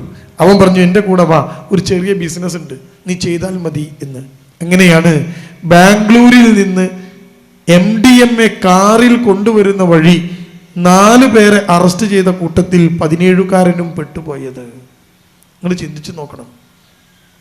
നോക്കൂ, എളുപ്പത്തിൽ പണമുണ്ടാക്കാനുള്ള വഴി, ആ വഴി തിരഞ്ഞെടുക്കുന്ന കുട്ടി എത്തിപ്പെടുക ഡ്രഗ് ട്രാഫിക്കിങ്ങിലാണ്, ഈ ബിസിനസ്സിലാണ്, ഇത് കൊണ്ടുവരലിലാണ്. ഈ ലഹരിയുടെ ഏറ്റവും വലിയ കാര്യം ഇത് കൊണ്ടുവരല, ഇത് ഉണ്ടാക്കൽ പ്രശ്നമല്ല. ഇത് ബാംഗ്ലൂരിലെ ഈ കറുത്ത വർഗ്ഗക്കാരായിട്ടുള്ള ആളുകൾ, നീഗ്രോസ്, ബാംഗ്ലൂരിൽ ഇഷ്ടംപോലെ നീഗ്രോസ് ഉണ്ട്, അവർക്ക് ഈ സാധനം ഉണ്ടാക്കാൻ അറിയാം. ഇത് നമ്മുടെ മദ്യം, ഈ വാറ്റ് ചാരായം നിങ്ങൾ കേട്ടിട്ടുണ്ടാവും. വാറ്റ് ചാരായം വാറ്റിയെടുക്കുക ചെയ്യുക. ഈ വാറ്റിയെടുക്കും പോലെ നമ്മുടെ ബാംഗ്ലൂരിലാണ് ഇതിൻ്റെ കേന്ദ്രം. നമ്മുടെ തൊട്ടടുത്ത് നിങ്ങളൊക്കെ ബിസിനസ് നടത്തുന്ന, ഇടയ്ക്കിടയ്ക്ക് നിങ്ങളെ മക്കളൊക്കെ പോകുന്ന ബാംഗ്ലൂർ, ആ ബാംഗ്ലൂരിൽ അതിൻ്റെ കേന്ദ്രം. ഈ ബാംഗ്ലൂരിൽ നീഗ്രോസ് അവർ ഈ സാധനം, ഈ ലഹരി ഉണ്ടാക്കും. ഇത് രാസലഹരിയാണ്, രാസവസ്തുക്കൾ കൂട്ടിച്ചേർത്ത് ഉണ്ടാക്കുന്ന ഒരു ലഹരിയാണ്. ആ ലഹരി ഉണ്ടാക്കാൻ അതിൻ്റെ കൂട്ട് ഈ നീഗ്രോസിന് അറിയാം. അവരാണ് ഈ ബിസിനസ്സിൻ്റെ ആൾക്കാർ. ഇത് ഉണ്ടാക്കാൻ പ്രശ്നമല്ല, ഇത് എവിടെയെങ്കിലും ഒരു സ്വകാര്യമായ ഒരു സ്ഥലത്ത് വെച്ച് ഉണ്ടാക്കാം. ഇതെങ്ങനെ വിൽക്കും? ഇതെങ്ങനെ ട്രാഫിക് നടത്തും? ട്രാഫിക്കിങ് എങ്ങനെയാണ്? ഇതെങ്ങനെ കൊണ്ടുപോകും? കാരണം ലീഗലല്ലല്ലോ, ഇത് എവിടെ കൊണ്ടുപോയാലും പിടിക്കപ്പെടും. അപ്പോൾ ഇതെങ്ങനെ കൊണ്ടുപോകും? അപ്പോൾ ഇത് കൊണ്ടുപോകുന്നതിന് അതിൻ്റെ ഏറ്റവും കൂടുതൽ പൈസ വരിക. 1 ഗ്രാം MDMAക്ക് 1000 രൂപ 1500 രൂപക്ക് ഉണ്ടാക്കുന്നിടത്തുനിന്ന് കിട്ടും. അത് നിങ്ങൾ എത്തിച്ചാലാണ് അതിന് പൈസ. എത്തിക്കണ റിസ്ക്. ട്രാഫിക്കിംഗ് എന്നതിന് പറയാം, ഡ്രഗ് ട്രാഫിക്കിംഗ്. അത് എത്തിക്കണതാണ് പ്രശ്നം. കള്ള് പോലെയല്ല, സിഗരറ്റ് പോലെയല്ല. അതൊക്കെ നമുക്ക് കുപ്പിയിലാക്കിയിട്ട് ഇങ്ങനെ വിൽക്കാൻ പറ്റും വെച്ചുകൊണ്ട്. നിങ്ങൾ മാഹിയിൽ കണ്ടില്ലേ ഇഷ്ടം പോലെ. പക്ഷേ ഇതങ്ങനെയല്ല. ഈ കുട്ടികളെ ലഹരി മാഫിയ കൃത്യമായിട്ട് ഉപയോഗിക്കുന്നത് എളുപ്പത്തിൽ പണമുണ്ടാക്കാനുള്ള വഴി തേടി നിങ്ങളുടെ മക്കൾ നടക്കുന്നുവെങ്കിൽ എൻ്റെ പ്രിയപ്പെട്ടവരെ നിങ്ങൾ തിരിച്ചറിയണം, നിങ്ങളുടെ കുട്ടിയുടെ ആ പോക്ക് ലഹരിയുടെ ട്രാഫിക്കിങ്ങിലേക്ക് പോകും. ലഹരി കടത്ത്. കുട്ടികളെ സ്ഥിതി ഇതാ. എൻ്റെ ശബ്ദം കേൾക്കുന്ന കുട്ടികൾ ചിന്തിച്ചു നോക്ക്. 6 പഠിക്കുന്ന 8 പഠിക്കുന്ന കുട്ടി ചിന്തിക്കുന്നത് എങ്ങനെ പൈസ ഉണ്ടാക്കാം എന്നാ. അവൻ്റെ ചിന്ത അതാ. +1 +2 എത്തുമ്പോഴേക്ക് കുട്ടികൾ കൊഴിഞ്ഞു പോവാണ്. ക്ലാസ് റൂമിനകത്ത് അധ്യാപകരുണ്ടാവും. ഇതിൽ അധ്യാപകർക്ക് അറിയാം, ഒരൊറ്റ കുട്ടി പോലും ക്ലാസ് റൂമിൽ പഠനം മാത്രമായി മുന്നോട്ട് പോകുന്ന മക്കളില്ല. +2 ക്ലാസ് എടുക്കുന്ന അധ്യാപകരോട് ചോദിച്ചോങ്ങൾ, ഒറ്റ ആൺകുട്ടിയും പഠിക്കുക മാത്രം എന്ന് പറഞ്ഞ് സ്കൂളിൽ വരില്ല. എന്തെങ്കിലും ഒരു സൈഡ് ബിസിനസ് ഈ ചെക്കൻ ഉണ്ടാവും. കാരണം എന്താ അറിയോ, ഇന്ന് ബാപ്പാനേക്കാളും ചിലവാ മക്കൾക്ക്. ബാപ്പാക്കൊരു 100 റുപ്യ 200 റുപ്യ ഉണ്ടെങ്കിൽ ഒരു ദിവസം ജീവിക്കുക. ചെക്കനോ, അവൻ തിന്നുന്നത് ബ്രോസ്റ്റാണ്. ഒരു ചെക്കനെ പോലീസൊക്കെ പിടിച്ച് കൗൺസിലിങ്ങിന് കൊണ്ടുവന്നപ്പോൾ അവൻ കോഫി കുടിക്കുന്നത് കോഴിക്കോട് സ്റ്റാർബക്സ് എന്ന് പറയുന്ന സ്ഥലത്ത് നിന്നാണ്. ഒരു കോഫിക്ക് 500 റുപ്യ വരെയാണ്. ഓൻ്റെ വാപ്പാൻ്റെ ഒരു ദിവസത്തെ കൂലിൻ്റെ പകുതിയാണ് 500. ചെക്കൻ കോഫി കുടിക്കുന്നത് സ്റ്റാർബക്സ് എന്നാണ്. ഞാൻ ചോദിച്ചു, എന്താണ് ആ കോഫിൻ്റെ പ്രത്യേകത? കുറച്ച് കയ്പ്പ് കൂടുതലുണ്ട്, വേറെ എന്താ പ്രത്യേകത? പക്ഷേ ഓൻ്റെ സ്റ്റാറ്റസ് അതാണ്. എല്ലാറ്റിൻ്റെയും പിറകിൽ പോകുന്നത് ഞാൻ പറഞ്ഞല്ലോ, ഏറ്റവും എളുപ്പം പണമുണ്ടാക്കാനുള്ള വഴി അത് ലഹരിയുടെ മാഫിയയാണ് എന്ന് നമ്മൾ തിരിച്ചറിയണം. ഈ ലഹരി മാഫിയകൾ ഏറ്റവും കൂടുതൽ ഇത് കടത്താൻ വേണ്ടി ഉപയോഗിക്കുന്നത് മക്കളെയാണ്. ഞാനിതൊക്കെ പറയുമ്പോൾ നിങ്ങളിതൊക്കെ ഓർത്ത് വെക്കണം. ഇതൊന്നും പറയാതിരുന്നിട്ട് കാര്യമില്ല. കോഴിക്കോട് KSRTC ബസ് സ്റ്റാൻഡിൽ നിന്ന് രാവിലെ സുബൈക്ക് മുമ്പ് ബാംഗ്ലൂരിലേക്ക് ബസ്സുണ്ട്. രാവിലെ സുബൈൻ്റെ മുമ്പ് 4:30 മണിക്ക് 5 മണിക്ക് ബസ്സുണ്ട്. ഈ ബസ്സിൽ രാവിലെ 4:30 കയറിയിരുന്നാൽ 7 മണിക്കൂർ കൊണ്ട് 8 മണിക്കൂർ കൊണ്ട് ബാംഗ്ലൂരിലെത്താം. അവിടെ സാറ്റലൈറ്റ് ബസ് സ്റ്റാൻഡ് എന്ന് പറയുന്ന ഒരു ബസ് സ്റ്റാൻഡാണ് ലഹരി മാഫിയക്കാരുടെ ട്രാഫിക്കിങ്ങിൻ്റെ കേന്ദ്രങ്ങളിലൊന്ന്. ഇതൊന്നും ചെയ്യാൻ കഴിയില്ല. എല്ലാം പോലീസുകാർക്കും മറ്റും പണം കൊടുത്തും സ്വാധീനം ചെലുത്തിയും രാഷ്ട്രീയക്കാരുൾപ്പെടെയുള്ളവരെ സ്വാധീനിച്ചുമൊക്കെയാണ് ഈ മാഫിയ പിടിമുറുക്കുന്നത്. അതുകൊണ്ട് നമുക്കൊന്നും ചെയ്യാൻ കഴിയില്ല. ഇവിടുന്ന് കോഴിക്കോട് ബസ് സ്റ്റാൻഡിൽ നിന്ന് 4:30 ബസ് കയറിയാൽ 5:30, 6:30, 7:30, 8:30, 9:30, 10:30, 11:30, 12:30, 8 മണിക്കൂർ കൊണ്ട് ഉച്ചയാകുമ്പോഴേക്ക് ആ ബസ് ബാംഗ്ലൂർ സാറ്റലൈറ്റ് ബസ് സ്റ്റാൻഡിൽ എത്തും. നിങ്ങൾ ഗൂഗിളിൽ കയറി സെർച്ച് ചെയ്തോ, ഞാൻ പറഞ്ഞത് തെറ്റാണോ നോക്കിക്കോ. ആ ബസ്സിൻ്റെ ടൈം അങ്ങനെയാണ്, 4:30 to 12:30, 1 മണി. ബ്ലോക്കൊന്നും ഇല്ലെങ്കിൽ ഉച്ചയാകുമ്പോഴേക്ക് ആ ബസ് ബാംഗ്ലൂരിലെത്തും. ബാംഗ്ലൂരിൽ നിന്ന് 1:30 മണിക്ക്, ഉച്ചക്ക് 1:30 മണിക്കോ 2 മണിക്കോ പുറപ്പെടുന്ന ബസ്സിൽ കയറി തിരിച്ചിങ്ങോട്ട് കയറിയാൽ ആ ബസ് കോഴിക്കോട് എത്തുമ്പോൾ മഗ്‌രിബ് ബാങ്ക് കൊടുത്തു കഴിഞ്ഞിട്ടുണ്ടാവും, ചിലപ്പോൾ രാത്രിയാവും. കേട്ടോ, ഞാൻ എന്തിനത് പറഞ്ഞതെന്നറിയോ?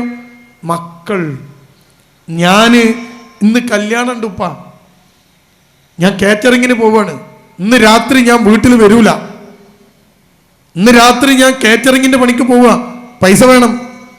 ഒരു നിവൃത്തിയില്ല. മക്കൾ പൈസ ഉണ്ടാക്കാൻ വേണ്ടിയിട്ട് തുനിഞ്ഞിറങ്ങിയാൽ ഒരു ബാപ്പാക്ക് എത്ര പിടിച്ചേക്കാൻ പറ്റും? അപ്പൊ മക്കൾ പറയും, ഞാൻ ഇന്ന് രാത്രി വീട്ടിലില്ല കേട്ടോ ഉപ്പ. ഉമ്മനോട് പറയും, ഉമ്മ ഞാൻ ഇന്ന് രാത്രി കാറ്ററിങ്ങിലാണ്. ഈ കുട്ടി സുബഹിക്ക് മുമ്പ് ബസ് കയറും, ബാംഗ്ലൂർ ബസ്സിൽ കയറിയിട്ട് അവന് സീറ്റിൽ ചാരിയിരിക്കും, കയ്യിലുള്ള ആ മൊബൈൽ ഫോണിനകത്ത് ഒരു സിനിമ കാണും. ഒരു സിനിമ ചെവിയിൽ സാധനമൊക്കെ കുത്തി, നിങ്ങൾക്ക് ബസ് കയറിയാൽ കാണാം. ഒരു സിനിമ കണ്ടു കഴിയുമ്പോൾ 2.5 മണിക്കൂർ സമയം, 2.5 മണിക്കൂർ കൊണ്ട് അവൻ ഒരു സിനിമ കാണും ബസ്സിൽ നിന്ന്. എന്നിട്ട് ഈ ചാർജ് ചെയ്യാനുള്ള സാധനമൊക്കെ അവൻ്റെ കയ്യിലുണ്ടാവും. ഒക്കെ ചാർജ് ചെയ്ത് 2.5 മണിക്കൂർ സിനിമ കഴിഞ്ഞ് അവനൊന്ന് കിടന്നുറങ്ങും, ഒരു 1.5 മണിക്കൂർ. അപ്പോൾ സമയത്തരായി 2:30, 1:30, 4 മണിക്കൂർ അല്ലേ? അത് കഴിഞ്ഞിട്ട് അവൻ എണീക്കും, വീണ്ടും മൊബൈൽ ഓണാക്കും, എന്നിട്ട് വീണ്ടും ഒരു സിനിമ കൂടി കാണും. 2 സിനിമ കഴിയുമ്പോഴേക്ക് വണ്ടി ബാംഗ്ലൂർ എത്തും. അടിപൊളി, 2 സിനിമ ഉണ്ടല്ലേ. അവന് ബാംഗ്ലൂർ ബസ് സ്റ്റാൻഡിൽ ഇറങ്ങി കയ്യിലുള്ള മൊബൈൽ ഫോണിൻ്റെ വാട്സപ്പിൽ ഒരു സന്ദേശം അയച്ചാൽ ബസ് സ്റ്റാൻഡിൽ അവനെ തെരഞ്ഞൊരു ചെക്കൻ വരും. അവൻ പറയും, ഈ ഇത്ര നമ്പർ ഇതിൻ്റെ മുമ്പിൽ നിന്നോ, ഞാൻ വരാം. വാട്സപ്പിലാ, ഒന്നും ഫോൺ ചെയ്ത് പറയില്ല. ആ ചെക്കൻ അവിടെ പോയി നിന്നാൽ അവനെ കാണാൻ വേണ്ടി ഒരുത്തം വരും. അവൻ്റെ കയ്യിൽ MDMA പോലെയുള്ള രാസലഹരി ഉണ്ടാകും. ചെറിയ ചെറിയ പൊതികളാക്കി 1 ഗ്രാം കൈവശം ഉണ്ടെങ്കിൽ നിങ്ങൾക്ക് എത്ര പ്രാവശ്യം അത് ഉപയോഗിക്കാം? 1 ഗ്രാം ഒരു നേരം ഉപയോഗിക്കണ്ട, 1 ഗ്രാം ഉണ്ടെങ്കിൽ 4 നേരമൊക്കെ ആയിട്ട് ഉപയോഗിക്കാൻ പറ്റും. അതാണ് MDMA, അപാരമായ രാസലഹരി.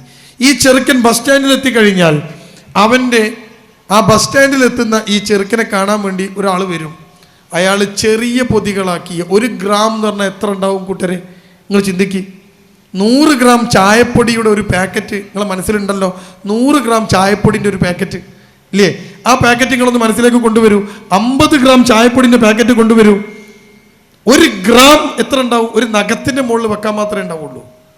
അങ്ങനത്തെ 10 ഗ്രാമിൻ്റെ, 20 ഗ്രാമിൻ്റെ, 30 ഗ്രാമിൻ്റെ ചെറിയ ചെറിയ പൊതികളാക്കിയിട്ട് MDMA പോലെയുള്ള രാസലഹരികൾ, മെത്ത് പോലെയുള്ള സാധനങ്ങൾ ഈ കുട്ടിൻ്റെ കയ്യിൽ ഇവൻ പതുക്കെ കൊണ്ടുപോയിട്ട് ഇവൻ്റെ കയ്യിൽ കൊടുക്കും. ബസ് ഇറങ്ങിയ ഉടൻ കിട്ടും, അത് കയ്യിൽ കൊടുക്കും. അത് കയ്യിൽ കൊടുത്താൽ അവൻ ആ സാധനവും പിടിച്ചുകൊണ്ട് അത് കയ്യിൽ കൊടുത്ത ഉടൻ തന്നെ ഗൂഗിൾ പേ. ഇപ്പം പൈസ കൊടുക്കാൻ പണ്ടൊക്കെ എണ്ണുമ്പോൾ ആൾക്കാർ കാണും ബിസിനസ് അല്ലേ? ഇത് ഗൂഗിൾ പേ ആണ്. അപ്പം അവൻ ഇങ്ങനെ കൊടുത്തു കഴിഞ്ഞാൽ അവന് ഫോൺ എടുത്തിട്ട് പറയും, എത്രയാ ഇത്? ഇത്ര 30 ഗ്രാം, എത്ര പൈസ? ഇത്ര പൈസ. ക്ലിങ് കയറി നോക്ക്, കയറി, ശരി, ഡീല് കഴിഞ്ഞു. ആ സാധനം കയ്യിൽ പിടിച്ചിട്ട് ഇവൻ നേരെ പോവുക ബാംഗ്ലൂർ സാറ്റലൈറ്റ് ബസ് സ്റ്റാൻഡിൽ 5 രൂപ കൊടുത്താൽ ബാത്റൂം ഉപയോഗിക്കാം. 5 രൂപ കൊടുത്തിട്ട് അവൻ ബാത്റൂമിലേക്ക് പോകും. അവൻ്റെ അണ്ടർവെയറിൻ്റെ ഇലാസ്റ്റിക്കിൽ ഈ സാധനം ഇങ്ങനെ വെക്കും, നിരത്തി. അണ്ടർവെയറിൻ്റെ ഇലാസ്റ്റിക്കിൻ്റെ മുകളിൽ ഇത് ഇങ്ങനെ വെക്കും. അതിന് കണക്കായ അണ്ടർവെയറൊക്കെ ഇടുക കണ്ടോ? ആ അണ്ടർവെയറിൻ്റെ മുകളിൽ ഈ സാധനം ഇങ്ങനെ വെക്കും. ഇതിങ്ങനെ വെച്ച് ആ അണ്ടർവെയറുമായിട്ട് അവൻ നേരെ ബസ് കയറിയിരിക്കും. തിരിച്ചും കിട്ട്, അവിടെ ഏർപ്പാടൊന്നുമില്ല. അവിടുന്ന് ഒരു ഭക്ഷണമൊക്കെ കഴിച്ച്, ബസ് സ്റ്റാൻഡിൽ നിന്ന് ഒരു ഭക്ഷണമൊക്കെ കഴിച്ച് അടുത്ത ബസ്സിൽ ബുക്ക് ചെയ്തിട്ടുണ്ടാവും. തിരിച്ച് കയറിയിരിക്കും. തിരിച്ചു വരുമ്പോഴോ 2 സിനിമ, തിരിച്ചിങ്ങോട്ട് 2 സിനിമ. അപ്പോൾ എത്ര സിനിമ കണ്ടു? 4 സിനിമ കണ്ടു. പുതിയത് ഇറങ്ങിയതൊക്കെ കവർ ചെയ്തു അല്ലേ? തിരിച്ച് കോഴിക്കോട് ബസ് സ്റ്റാൻഡിൽ ഇറങ്ങി ഇതുപോലെ വാട്സപ്പിൽ ഒരു സന്ദേശം അയച്ചാൽ ഒരു വണ്ടിയുമായിട്ട് ഒരു ചങ്ങായി വരും. അവൻ്റെ കയ്യിൽ നേരെ 5 റുപ്യ കൊടുത്താൽ കോഴിക്കോട് ബസ് സ്റ്റാൻഡിൻ്റെ മൂത്രപ്പുരയിൽ പോവാം. KSRTCയുടെ ആ മൂത്രപ്പുരയിൽ ചെന്ന് തൻ്റെ ഇലാസ്റ്റിക്കിൽ തിരികെ വെച്ച ഈ സാധനം പുറത്തെടുത്ത് കയ്യിൽ പിടിച്ച് ഇപ്പം പുറത്ത് വന്ന് പുറത്ത് കാത്തു നിൽക്കുന്ന ഒരാൾക്ക് ഈ സാധനം കൈമാറിയാൽ ദ ബിസിനസ് ഈസ് ഓവർ. ഇവൻ്റെ ഫോണിലേക്ക് എത്ര ഉണ്ട്, ഇത്ര ഗ്രാം, ഫൈൻ, എത്ര പൈസ, ഇത്ര പൈസ, ക്ലിങ്, പൈസ കയറിയോ? എന്തൊരു എളുപ്പ ബിസിനസ് നോക്കുങ്ങൾ. ഇത്ര പണം ഒരു ഗ്രാമിന് 1500 രൂപക്ക് അവിടുന്ന് വാങ്ങിയത് ഇവിടെ എത്തുമ്പോൾ 3000 റുപ്യക്ക് കൊടുക്കുക എന്ന് പറഞ്ഞാൽ 1,00,000 റുപ്യക്ക് അവിടുന്ന് വാങ്ങുന്ന സാധനം ഓൻ 2 സിനിമ കണ്ട് കഴിയുമ്പോഴേക്കും ഓൻ്റെ കയ്യിൽ 1,00,000 റുപ്യ വരും. എളുപ്പത്തിൽ പണമുണ്ടാക്കാൻ മക്കൾ തിരഞ്ഞെടുക്കുന്ന മാർഗം. ഞാൻ ഈ പറഞ്ഞ ലഹരിക്കടത്ത് ആൺകുട്ടി മാത്രമല്ല കൂട്ടരെ നടത്തുന്നത്, ആൺകുട്ടി മാത്രമല്ല പെൺകുട്ടികൾ നടത്തുന്നുണ്ട്. ഈ മയക്കുമരുന്ന് നാട്ടിലെത്തിക്കുന്നത് പെൺകുട്ടികളുണ്ട്. ആൺകുട്ടികൾ വിട്ടുങ്ങള് ഇതേപോലെ പെൺകുട്ടി ബസ് കയറിയിരിക്കുന്നു അല്ലേ, ഒരു ദിവസം രാവിലെ പോകുന്നു, ബസ് കയറിയിരിക്കുന്നു, തിരിച്ചു പോകുന്നു, അവൾ തിരിച്ചെത്തുന്നു. രാവും പകലും ഇപ്പം ആർക്കും ഇല്ലല്ലോ, ആണും പെണ്ണും ഒക്കെ സമാണ് എന്നാണല്ലോ എല്ലാവരും വിളിച്ചു പറഞ്ഞുകൊണ്ടിരിക്കണേ. അതുകൊണ്ട് ആർക്കും എപ്പോഴും പുറത്തിറങ്ങാം, യാത്ര ചെയ്യാം, ഒറ്റയ്ക്ക് പോവാം. ഈ ബസ്സിനകത്ത് നിങ്ങളൊക്കെ ബാംഗ്ലൂർ പോയ ആൾക്കാരാ. ഏതെങ്കിലും ഒരു യാത്രയിൽ എപ്പോഴെങ്കിലും ഒരു പോലീസ് നിങ്ങൾ ആരെങ്കിലും ചെക്ക് ചെയ്തണോ ഉണ്ടോ?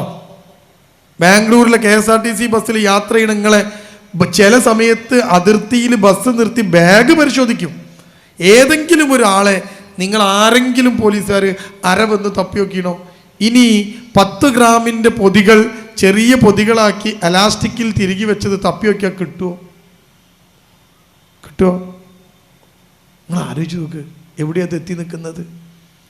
മക്കളെങ്ങനെയാണ് ഇത് വല വീശി പിടിക്കുന്നതെന്നറിയോ നിങ്ങൾ?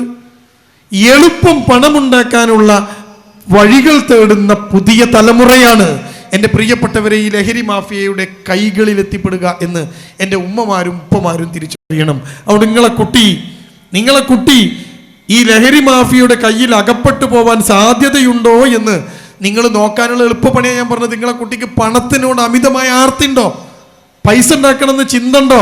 അവന് +2-നും +1-നും പഠിക്കുന്ന കുട്ടിക്ക്, അല്ലെങ്കിൽ 10 പഠിക്കുന്ന ഡിഗ്രിക്ക് പഠിക്കുന്ന മകന് അവന് ഇങ്ങനത്തെ ഒരു ആഗ്രഹം ഉണ്ടെങ്കിൽ ആ കുട്ടിയുടെ വഴി തെറ്റും എന്ന് നിങ്ങൾ തിരിച്ചറിയണം. അധ്വാനിച്ച് പൈസ ഉണ്ടാക്കിയിട്ട് ഐഫോൺ വാങ്ങാനൊന്നും ഇപ്പം തൽക്കാലം കഴിയൂല. വല്ല ബിസിനസ്സും നടത്തുന്ന ആൾക്കാരുടെ കയ്യിലൊക്കെ ഐഫോൺ ഉണ്ടാവും. അധ്വാനിച്ച് പൈസ ഉണ്ടാക്കുന്ന ആൾക്കാരെ, ഡെയിലി പണിക്കുള്ള ആൾക്കാർക്ക് ഐഫോൺ വാങ്ങാൻ പറ്റുമോ? ഈ കുട്ടി കാറ്ററിങ്ങിൻ്റെ പണിക്ക് പോയിട്ട് എത്ര പാത്രം കഴിക്കാലും അവന് ഈ സാധനം വാങ്ങാൻ കഴിയും. അപ്പോൾ നമ്മുടെ മക്കൾ തെറ്റിപ്പോകുന്ന ഒരു വഴി എൻ്റെ പ്രിയമുള്ള ഉമ്മമാരും ഉപ്പമാരും തിരിച്ചറിയണം.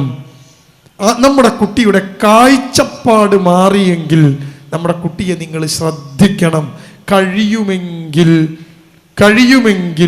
ആ കുട്ടിയുടെ പിറകെ നടക്കണം. 2, ഞാൻ ചുരുക്കി പറയുകയാണ്, ഒരുപാട് സമയം നമുക്ക് ഉണ്ടാവില്ലല്ലോ, ചുരുക്കി പറയുകയാണ്. 2, ഇനി അടുത്ത പ്രശ്നം എന്താ? നിങ്ങളുടെ മക്കൾ എന്തിലെങ്കിലും ഒന്ന് പെട്ടു എന്ന് നിങ്ങൾക്ക് തോന്നിയാൽ നിങ്ങൾ എന്താ ചെയ്യുക? നമുക്ക് തോന്നുകയാണ് എൻ്റെ കുട്ടി സിഗരറ്റ് വലിക്കുന്നു, എൻ്റെ കുട്ടി മയക്കുമരുന്ന് മാഫിയക്കൊക്കെ തകപ്പെട്ടിട്ടുണ്ട്. ഇത് തോന്നിക്കഴിഞ്ഞാൽ നിങ്ങൾ എന്താ ചെയ്യുക? ഉമ്മമാരെന്താ ചെയ്യാന്നറിയോ? എങ്ങനെങ്കിലും ആരും അറിയാതെ ഇതിനെ ഒതുക്കാനൊരു ശ്രമം നടത്തും. നമ്മുടെ ഉമ്മമാരുടെ ഏറ്റവും വലിയ പ്രശ്നങ്ങളിൽ ഒന്നതാണ്. എൻ്റെ കുട്ടി മയക്കുമരുന്ന് ഉപയോഗിക്കുന്നുണ്ട് എന്ന് സമൂഹത്തോട് എങ്ങനെ വിളിച്ചു പറയും? എൻ്റെ മോനെ കഞ്ചാവടിക്കാരനായി MDMA-കാരനായിട്ട് നാട്ടിൽ അറിയപ്പെടാൻ ഏത് ഉമ്മ ഇഷ്ടപ്പെടും? അപ്പോൾ ഉമ്മ എന്ത് ചെയ്യുന്നറിയോ? ഒരു പ്രശ്നം വന്നു കഴിഞ്ഞാൽ അതങ്ങ് ഒതുക്കിക്കളയും. നമ്മൾ നേരത്തെ വീഡിയോയിൽ കണ്ട മുഴുവൻ സംഭവ വികാസങ്ങളും ഇങ്ങനെ ഒതുക്കപ്പെട്ടതിൻ്റെ മേലെ നടക്കുന്നതാണ്. നിങ്ങളുടെ കുട്ടിക്ക് ഇതിൻ്റെ ഉപയോഗമുണ്ടെന്നോ, നിങ്ങളുടെ കുട്ടി ഇതിലേക്ക് പോകുന്നുണ്ടെന്നോ എൻ്റെ പ്രിയപ്പെട്ടവരെ നിങ്ങൾക്ക് തോന്നിക്കഴിഞ്ഞാൽ ആദ്യം വേണ്ടത് ആ വിവരം ഒരു കൗൺസിലിങ്ങിലെങ്കിലും ചെന്ന് നിങ്ങൾ അറിയിക്കണം, അല്ലെങ്കിൽ അധികാരികളെ അറിയിക്കണം, അല്ലെങ്കിൽ വലിയ ദുരന്തത്തിലേക്കാണ് നിങ്ങളുടെ കുടുംബം ചെന്ന് പോവുക. അപ്പോൾ നിങ്ങൾക്ക് ഒരു കാര്യം മനസ്സിലായി. ഇനിയോ 2. അപ്പോൾ ഒന്നാമത്തെ കാര്യം ഇപ്പം ഞാൻ പറഞ്ഞു കഴിഞ്ഞു, എളുപ്പം പണമുണ്ടാക്കുക. 2, ആർഭാടമായ ജീവിതം, ഭയങ്കര ജീവിതം. നമ്മളെ മക്കളെ കുറിച്ച് നിങ്ങൾ ചിന്തിച്ചു നോക്ക്, പുതിയ തലമുറയെ കുറിച്ച് ചിന്തിച്ചു നോക്ക്. ഈ നാട്ടിൽ മഞ്ചേരി മെഡിക്കൽ കോളേജ്, കേരളത്തിലെ മെഡിക്കൽ കോളേജുകളിലൊന്നാണ് മഞ്ചേരിയിലെ മെഡിക്കൽ കോളേജ്. മഞ്ചേരി മെഡിക്കൽ കോളേജിലെ 3 ഡോക്ടർമാർ, യുവ ഡോക്ടർമാർ, പുതിയതായിട്ട് പഠിച്ചിറങ്ങിയ 3 പേർ, ഒരു ആൺകുട്ടിയും 2 പെൺകുട്ടിയും. ഇവര് 1 കൊല്ലത്തോളം ഒരു പഠനം നടത്തി. ആ പഠനത്തിൻ്റെ റിപ്പോർട്ട് നിങ്ങൾക്ക് ഇൻ്റർനെറ്റിൽ അവൈലബിൾ ആണ്, നിങ്ങൾക്ക് സെർച്ച് ചെയ്യാം. ഞാൻ പറയുന്നത് സത്യമാണോ അല്ലെങ്കിൽ വെറുതെ പറയണമെന്നൊക്കെ നിങ്ങൾക്ക് സെർച്ച് ചെയ്യാം. ഈ മെഡിക്കൽ കോളേജിലെ 3 യുവ ഡോക്ടർമാർ ഒരു പഠനം നടത്തുകയാണ്. എന്താ പഠനം എന്നറിയോ? വാട്സപ്പിൻ്റെ ഗ്രൂപ്പിൽ നിങ്ങൾക്ക് എപ്പോഴും കാണാം, ചെറുപ്പക്കാർ ഇഷ്ടം പോലെ മരിച്ചു പോകുന്നു. കുഴഞ്ഞു വീണ് മരിക്കുന്നവർ, പെട്ടെന്ന് പോകുന്നു. നമ്മൾ ചിന്തിക്കടാ, ഇപ്പം മരിച്ച 35 വയസ്സുള്ള മോന് 29 വയസ്സുകാരൻ. ഞാൻ മിനിയാന്ന് പത്രത്തിൽ വായിച്ചത് 2ാം ക്ലാസ്സിൽ പഠിക്കുന്ന ഒരു പെൺകുട്ടി കുഴഞ്ഞു വീണ് മരിച്ചു എന്നാ. അവൾ സ്കൂളിലെത്തിയപ്പോൾ അവൾക്ക് വല്ലാത്ത അസ്വസ്ഥത അനുഭവപ്പെടുന്നു. ഈ പെൺകുട്ടി കുഴഞ്ഞു വീഴുന്നു. ഹോസ്പിറ്റലിൽ എത്തിയപ്പോഴേക്കും മരിച്ചു എന്ന്. നമ്മൾ സാധാരണ ഇങ്ങനെയൊക്കെ കേൾക്കല് വയസ്സായ ആൾക്കാരെയാണ് അല്ലേ. 75ഉം 80ഉം 85 വയസ്സുള്ള ആളുകൾ പെട്ടെന്ന് ശരീരത്തിന് അസ്വസ്ഥത വരുന്നു, ആശുപത്രി കൊണ്ടുപോകുമ്പോൾ അവർ മരിക്കുന്ന വിവരം കിട്ടുന്നു. ഇങ്ങനെയൊക്കെ നമ്മൾ കേട്ടിട്ടുണ്ട്. 2ാം ക്ലാസ് പഠിക്കുന്ന ഒരു 8 വയസ്സുകാരി പെണ്ണ് കുഴഞ്ഞു വീണ് മരിക്കുന്നു. 29ഉം 30ഉം 25ഉം 35 വയസ്സൊക്കെ പ്രായമുള്ള യുവാക്കളായ ഒരു കുടുംബത്തിൻ്റെ പ്രതീക്ഷയായ നാടിൻ്റെ അത്താണിയായ നമ്മുടെ മക്കള് പെട്ടെന്ന് മരിച്ചു. അറ്റാക്ക് വരികയാണ്, സ്ട്രോക്ക് വരികയാണ്, കുഴഞ്ഞു വീണ് മരിക്കുകയാണ്. ഈ മഞ്ചേരി മെഡിക്കൽ കോളേജിലെ 3 ഡോക്ടർമാർ യുവാക്കളായ ആളുകളിൽ എന്തുകൊണ്ട് ഇങ്ങനെ മരണം സംഭവിക്കുന്നു എന്നൊരു പഠനം നടത്തി. എങ്ങനെയാ പഠിച്ചതെന്നറിയോ? 1 കൊല്ലം കൊണ്ടാണ് പഠിച്ചത്. മഞ്ചേരി മെഡിക്കൽ കോളേജിലും കോഴിക്കോട് മെഡിക്കൽ കോളേജിലുമൊക്കെ പെട്ടെന്ന് മരിച്ച, കുഴഞ്ഞു വീണ് മരിച്ച, അറ്റാക്ക് വന്ന് മരിച്ച ഇങ്ങനത്തെ ആളുകളെ കുറിച്ച് ഇവരൊരു പഠനം നടത്തി. 1 കൊല്ലം ആ പഠനം നടത്തിയിട്ട് ഇവരതിൻ്റെ റിപ്പോർട്ട് സമർപ്പിച്ചു ഈ കഴിഞ്ഞ മാസം. നിങ്ങൾക്ക് ആ റിപ്പോർട്ട് കിട്ടും. ആ റിപ്പോർട്ടിൽ പറയുന്ന കാര്യം എന്താ അറിയോ നിങ്ങൾ? ആ റിപ്പോർട്ട് പറയുന്ന കാര്യം, ചെറുപ്പക്കാർക്കിടയിൽ മരണനിരക്ക് കൂടാൻ കാരണം അവരുടെ ഭക്ഷണ രീതിയാണ് എന്നാണ് അവർ കണ്ടെത്തിയത്. ഈ കുഴഞ്ഞു വീണ് മരിച്ച, അറ്റാക്ക് വന്ന് മരിച്ച പല ആളുകളുടെയും പോസ്റ്റ്മോർട്ടം നടത്തിയപ്പോൾ പെട്ടെന്നൊരാൾ രാവിലെ കിടന്നുറങ്ങിയിട്ട് രാവിലെ എണീക്കുമ്പോൾ മരിച്ച നിലയിൽ ഒരാളെ കാണപ്പെട്ടാൽ അയാളെ പോസ്റ്റ്മോർട്ടം കഴിക്കും. കാരണം കുടുംബക്കാർക്കും ഒരു സംശയം ഉണ്ടാവും, ഇവൻ ആരോ കൊന്നതാണോ, ഇവൻ വല്ലതും കഴിച്ചതാണോ എന്നൊക്കെ സംശയം ഉണ്ടാവും. അപ്പോൾ പോസ്റ്റ്മോർട്ടം നടത്തും. ഈ പോസ്റ്റ്മോർട്ടത്തിൻ്റെ റിപ്പോർട്ടൊക്കെ പരിശോധിച്ചപ്പോൾ ഈ ഡോക്ടർമാർക്ക് മനസ്സിലായത് പല ചെറുക്കന്മാരുടെയും വയറ്റിനകത്ത് ദഹിക്കാതെ കിടക്കുന്ന ചിക്കനും ബീഫും ഒക്കെ ഉണ്ടായിരുന്നു എന്ന് പറഞ്ഞാൽ ഈ ജങ്ക് ഫുഡുകൾ, ഈ മന്തി പോലെയുള്ള സാധനങ്ങൾ, ഈ ഷവർമയും ഷവായിയും പോലെയുള്ള സാധനങ്ങൾ, ഇത് രാത്രി 12 മണിക്കും 1 മണിക്കും വയറ് നിറച്ച് തിന്ന് ഇവർ കിടക്കുകയാണ്. അങ്ങനെ കിടക്കുമ്പം ഹൃദയത്തിൻ്റെ മിടിപ്പ് കൂടും അത്രേ. ആ ഹൃദയമിടിപ്പ് കൂടിയിട്ടാണ് ഈ ചെറുപ്പക്കാരായ ആളുകൾ ഇങ്ങനെ മരിച്ചു പോകുന്നത് എന്ന് ഇവരുടെ റിപ്പോർട്ട്. ഞാൻ എന്തിനാ അത് പറഞ്ഞത്? ആർഭാടമായി ജീവിക്കാൻ ശ്രമിച്ചു കൊണ്ടിരിക്കുന്നു മനുഷ്യർ. നമ്മുടെ മക്കള്, ചെറുപ്പക്കാരായ മക്കള്, വീട്ടിൽ ഉമ്മ ഉണ്ടാക്കുന്ന കറി ഈ തലശ്ശേരിക്കാരും മാഹിക്കാരും തലശ്ശേരിക്കാരും ഒക്കെ ഭക്ഷണം ഉണ്ടാക്കുന്ന കാര്യത്തിൽ സൂപ്പറാണ്. ഏറ്റവും ടേസ്റ്റുള്ള ഭക്ഷണം കിട്ടുന്ന സ്ഥലം ഈ തലശ്ശേരിയും കോഴിക്കോടൊക്കെയാണ്. നിങ്ങൾക്കറിയാലോ, ഇവിടെ വന്നു കഴിഞ്ഞാൽ വയറാണ് നിറയുക, മനസ്സിനേക്കാൾ വയറ് നിറച്ചങ്ങൾ വിടുക. അപ്പോൾ എല്ലാ സാധനവും ടേസ്റ്റിൽ ഉണ്ടാക്കുന്ന സ്ഥലമാണ് ഈ തലശ്ശേരി മാഹിയൊക്കെ. നിങ്ങൾ മീൻ പൊരിച്ചാൽ ഞങ്ങളുടെ നാട്ടിൽ മീൻ പൊരിച്ച ടേസ്റ്റ് അല്ല, അതിന് വേറൊരു ടേസ്റ്റാണ്. കണ്ടോ? ഇത്രയും മനോഹരമായി ഭക്ഷണം ഉണ്ടാക്കുന്ന ഈ തലശ്ശേരിയിലെ പ്രിയപ്പെട്ട ഉമ്മമാരുടെ ഭക്ഷണം ഒരു കുട്ടിക്കും പറ്റൂല. കുട്ടി പറയുന്ന ഉമ്മൻ്റെ ഭക്ഷണം ഒന്നും എനിക്ക് വേണ്ട, ഞങ്ങൾ പോവാണ്. നിങ്ങൾ നോക്കി എത്ര ഷോപ്പുകളാണ് ഈ മാഹിയും തലശ്ശേരിയും ഒക്കെ ഇപ്പോൾ തുറന്നു വെച്ചത്. ഓരോ കടി, വൈകുന്നേരത്തെ ചായ കുടിക്കാൻ വേണ്ടി ചായ് വാല, ഉച്ചക്കത്തെ ചോറുന്നാൻ വേണ്ടി ചോറ് വാല ഉണ്ടോ, രാവിലത്തെ ചായ കുടിക്കാൻ വേണ്ടി രാവിലത്തെ ചായ് വാല. എന്തൊക്കെ ചായകളാ, എന്തൊക്കെ സാധനങ്ങളാ കൂത്തിക്കലക്കി കുടിക്കാൻ. അതിൻ്റെ കൂടെ പിന്നെ പതഞ്ഞു പൊങ്ങുന്നതും നുരഞ്ഞു പൊങ്ങുന്നതുമൊക്കെ ആയ സോഡയും ഉപ്പും, ഭയങ്കരമായ അളവിൽ ഉപ്പും സോഡയും നാരങ്ങാ നീരും ഒക്കെ കൂട്ടിച്ചേർത്ത് കുലുക്കിയ സോഡ, കുലുക്കാത്ത സോഡ. എങ്ങനെ വരും മരിക്കാതൊക്കെ?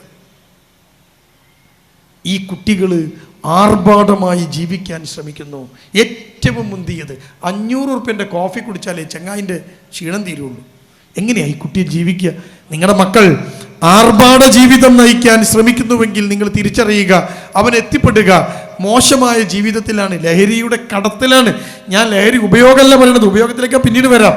ലഹരിയുടെ കടത്താണ് ഏറ്റവും പ്രധാനം. ലഹരി കടത്തിൽ അകപ്പെട്ടു പോകുന്ന കുട്ടികളാണ്. ഈ അടുത്ത് കണ്ണൂർക്കാരനായ ഒരു കുട്ടിയെ പോലീസ് അറസ്റ്റ് ചെയ്തു. ഒരു കുട്ടിയല്ല അറസ്റ്റ് ചെയ്തത്, 5 പേരെയാണ്. ഒരു ഇന്നോവ കാറിൽ ബാംഗ്ലൂർ പോയി തിരിച്ചു വരുമ്പോൾ ഇന്നോവ ഓടിച്ച ചെക്കനൊന്ന് ഉറങ്ങിപ്പോയി. ഇന്നോവ ചെന്നൊരു മരത്തിലിടിച്ചു. ഗുരുതരമായ ആക്സിഡൻ്റാണ്. മുന്നിലിരുന്ന 2 പേർക്ക് നല്ല പരിക്ക് പറ്റി, പിറകിലിരിക്കുന്ന ആളുകൾക്ക് ചെറിയ പരിക്കും പറ്റി. ഈ വണ്ടിയിൽ മുഴുവൻ തുണികളായിരുന്നു. തുണി, ബാംഗ്ലൂരിൽ നിന്ന് തുണികൾ ഒരു വലിയ ബണ്ടിലാക്കി 2 ബണ്ടിൽ തുണി കെട്ടിയിട്ട് ബാക്കിലെ സീറ്റൊക്കെ മറച്ചിട്ട് തുണി നിറച്ചിട്ടാണ് ഈ ഇന്നോവ കാർ ബാംഗ്ലൂരിൽ നിന്ന് വരുന്നത്. ഈ 4 ചെക്കന്മാർക്ക് എന്താ പണിയെന്ന് അറിയാം നിങ്ങൾക്ക്? അവർ കണ്ണൂരിൽ ഒരു ചെറിയ പീടിയ വാടകയ്ക്ക് എടുത്തിട്ട് ഈ ഡെയിലി വെയർ ഒക്കെ വിൽക്കുന്ന പണിയാണ്. അപ്പോൾ ബാംഗ്ലൂരിൽ നിന്ന് തുണി കൊണ്ടുവരും, എന്നിട്ട് ഇവിടെ വെച്ചിട്ട് അതിങ്ങനെ 100 രൂപയ്ക്കും 200 രൂപയ്ക്കൊക്കെ ട്രൗസറും പാൻറ്റും ഒക്കെ വിൽക്കും, ടീഷർട്ടും ഒക്കെ. ഈ കടയാണ് ഈ 4 ചെക്കന്മാർക്കുള്ളത്. ഇവർ വണ്ടി എടുത്ത് പർച്ചേസിങ്ങിന് ഇടയ്ക്കിടയ്ക്ക് പോകും. എങ്ങോട്ടാ? ബാംഗ്ലൂരിലേക്ക്. ഇന്നോവ കാറിലാണ് പോവുക. പർച്ചേസ് കഴിഞ്ഞ് സാധനങ്ങളൊക്കെ ഈ വണ്ടിയിൽ കയറ്റി, മാക്സിമം സാധനം വണ്ടി കയറ്റിയിട്ട് ഈ 4 പേരും കൂടി വണ്ടി ഓടിച്ചു വരും. അതാണ് എല്ലാ പ്രാവശ്യവും സംഭവിക്കുക. ഒരു പ്രാവശ്യം വണ്ടി ആക്സിഡൻ്റായി. കർണാടക പോലീസ് സ്ഥലത്തെത്തി. ആ കുട്ടികളെ ആശുപത്രിയിലേക്ക് മാറ്റി. പോലീസ് വണ്ടി സ്റ്റേഷനിലേക്ക് കൊണ്ടുപോയി, കൊളുത്തി വലിച്ചു കൊണ്ടുപോയി. സ്റ്റേഷനിൽ കൊണ്ടുപോയിട്ട് ഈ സാധനമൊക്കെ ഇറക്കി പരിശോധിച്ചപ്പോൾ ഇവരെ കയ്യിൽ നിന്ന് പോലീസ് പിടിച്ചത് 1.5 കോടി രൂപ വിലയുള്ള MDMA ആണ്. ആ കാറിനകത്ത്, ഈ ഡ്രസ്സിനകത്ത് പല സ്ഥലത്തും ഒളിപ്പിച്ച് വെച്ച് ഈ MDMA കിടത്താണ് ഈ കുട്ടികൾ. അങ്ങനെയാണ് നല്ല ഒരു കുടുംബത്തിൽ പിറന്ന ഒരു മുസ്ലിം യുവാവിനെ, ഒരു 19 20 വയസ്സ് പ്രായമുള്ള ചെറുക്കനെ കർണാടക പോലീസ് ആശുപത്രിയിൽ ചെന്ന് അറസ്റ്റ് ചെയ്തത്. ഈ 4 ചെക്കന്മാരും ഹോസ്പിറ്റലിൽ അഡ്മിറ്റാണ്. 2 പേർക്ക് അല്പം ഗുരുതരമായ പരിക്കാണ്. പക്ഷെ അവർ ആരും പുറത്തു വിട്ടില്ല. ആശുപത്രിയിൽ നിന്ന് അവർ പോയത് ജയിലിലേക്കാണ്, റിമാൻഡ് ചെയ്യപ്പെട്ടതാണ്. ഈ ഒരു ചെക്കൻ നല്ല കുടുംബത്തിൽ പിറന്ന ചെറുക്കനാണ്. അവന് +2 ഒക്കെ കഴിഞ്ഞപ്പം പഠനമൊക്കെ നിർത്തിയിട്ട് ബിസിനസ് തുടങ്ങിയതാണ്. ആ ബിസിനസ് തുടങ്ങിയപ്പോൾ അവന് മനസ്സിലായി, ഈ തുണി 180 രൂപയ്ക്ക് ബാംഗ്ലൂരിൽ നിന്ന് തുണി എടുത്ത് 100 രൂപയ്ക്ക് ട്രൗസർ വിറ്റാലൊന്നും ഇവിടെ ജീവിക്കാൻ കഴിയില്ല എന്ന് ഇവർ മനസ്സിലാക്കിയപ്പോഴാണ് ഈ 4 പേരും ചേർന്ന് ലഹരി കടത്താൻ തുടങ്ങിയത്. കോടിക്കണക്കിന് രൂപയുടെ ലഹരി പണം ബാങ്കിൽ നിന്ന് ലോൺ എടുത്തതാ. ഈ തുണിക്കടയുടെ പേര് പറഞ്ഞ് ബാങ്കിൽ നിന്ന് പൈസ ലോൺ എടുക്കുകയാണ്. 25 ലക്ഷം 30 ലക്ഷം ഒക്കെ ലോൺ എടുക്കുക.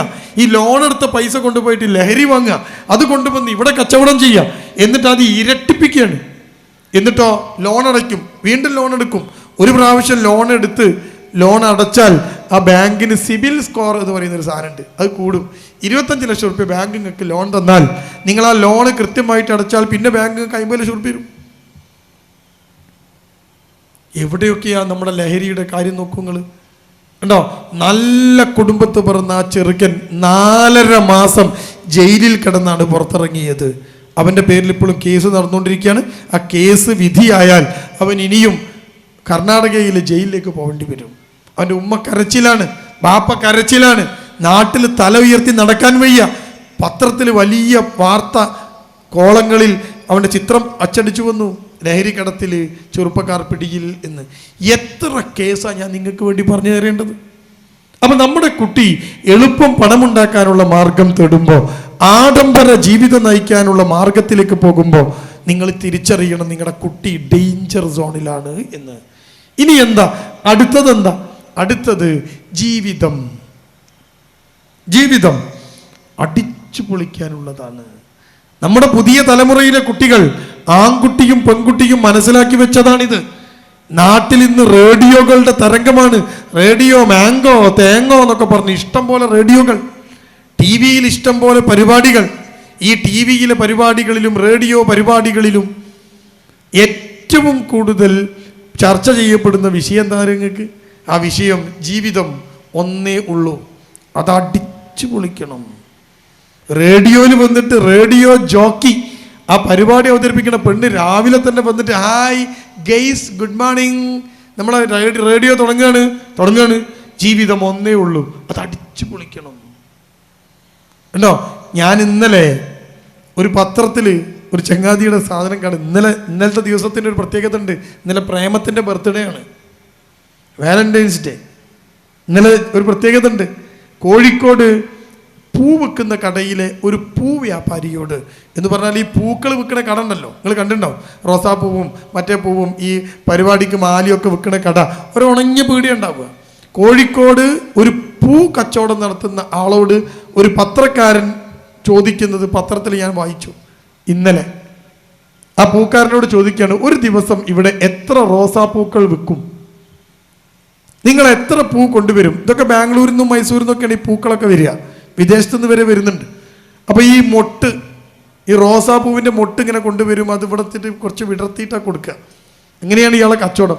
ഇയാൾ പറയാണ്, ഈ മനുഷ്യൻ പറയാണ്, ഒരു ദിവസം കോഴിക്കോട്ടങ്ങാടിയിൽ എൻ്റെ പീടിയെന്ന് 20 മുതൽ 30 വരെ റോസുകളാണ് വിൽക്കുക. റോസ് മാത്രം കേട്ടോ, റെഡ് റോസ്, നല്ല റെഡ് കളറുള്ള റോസ്.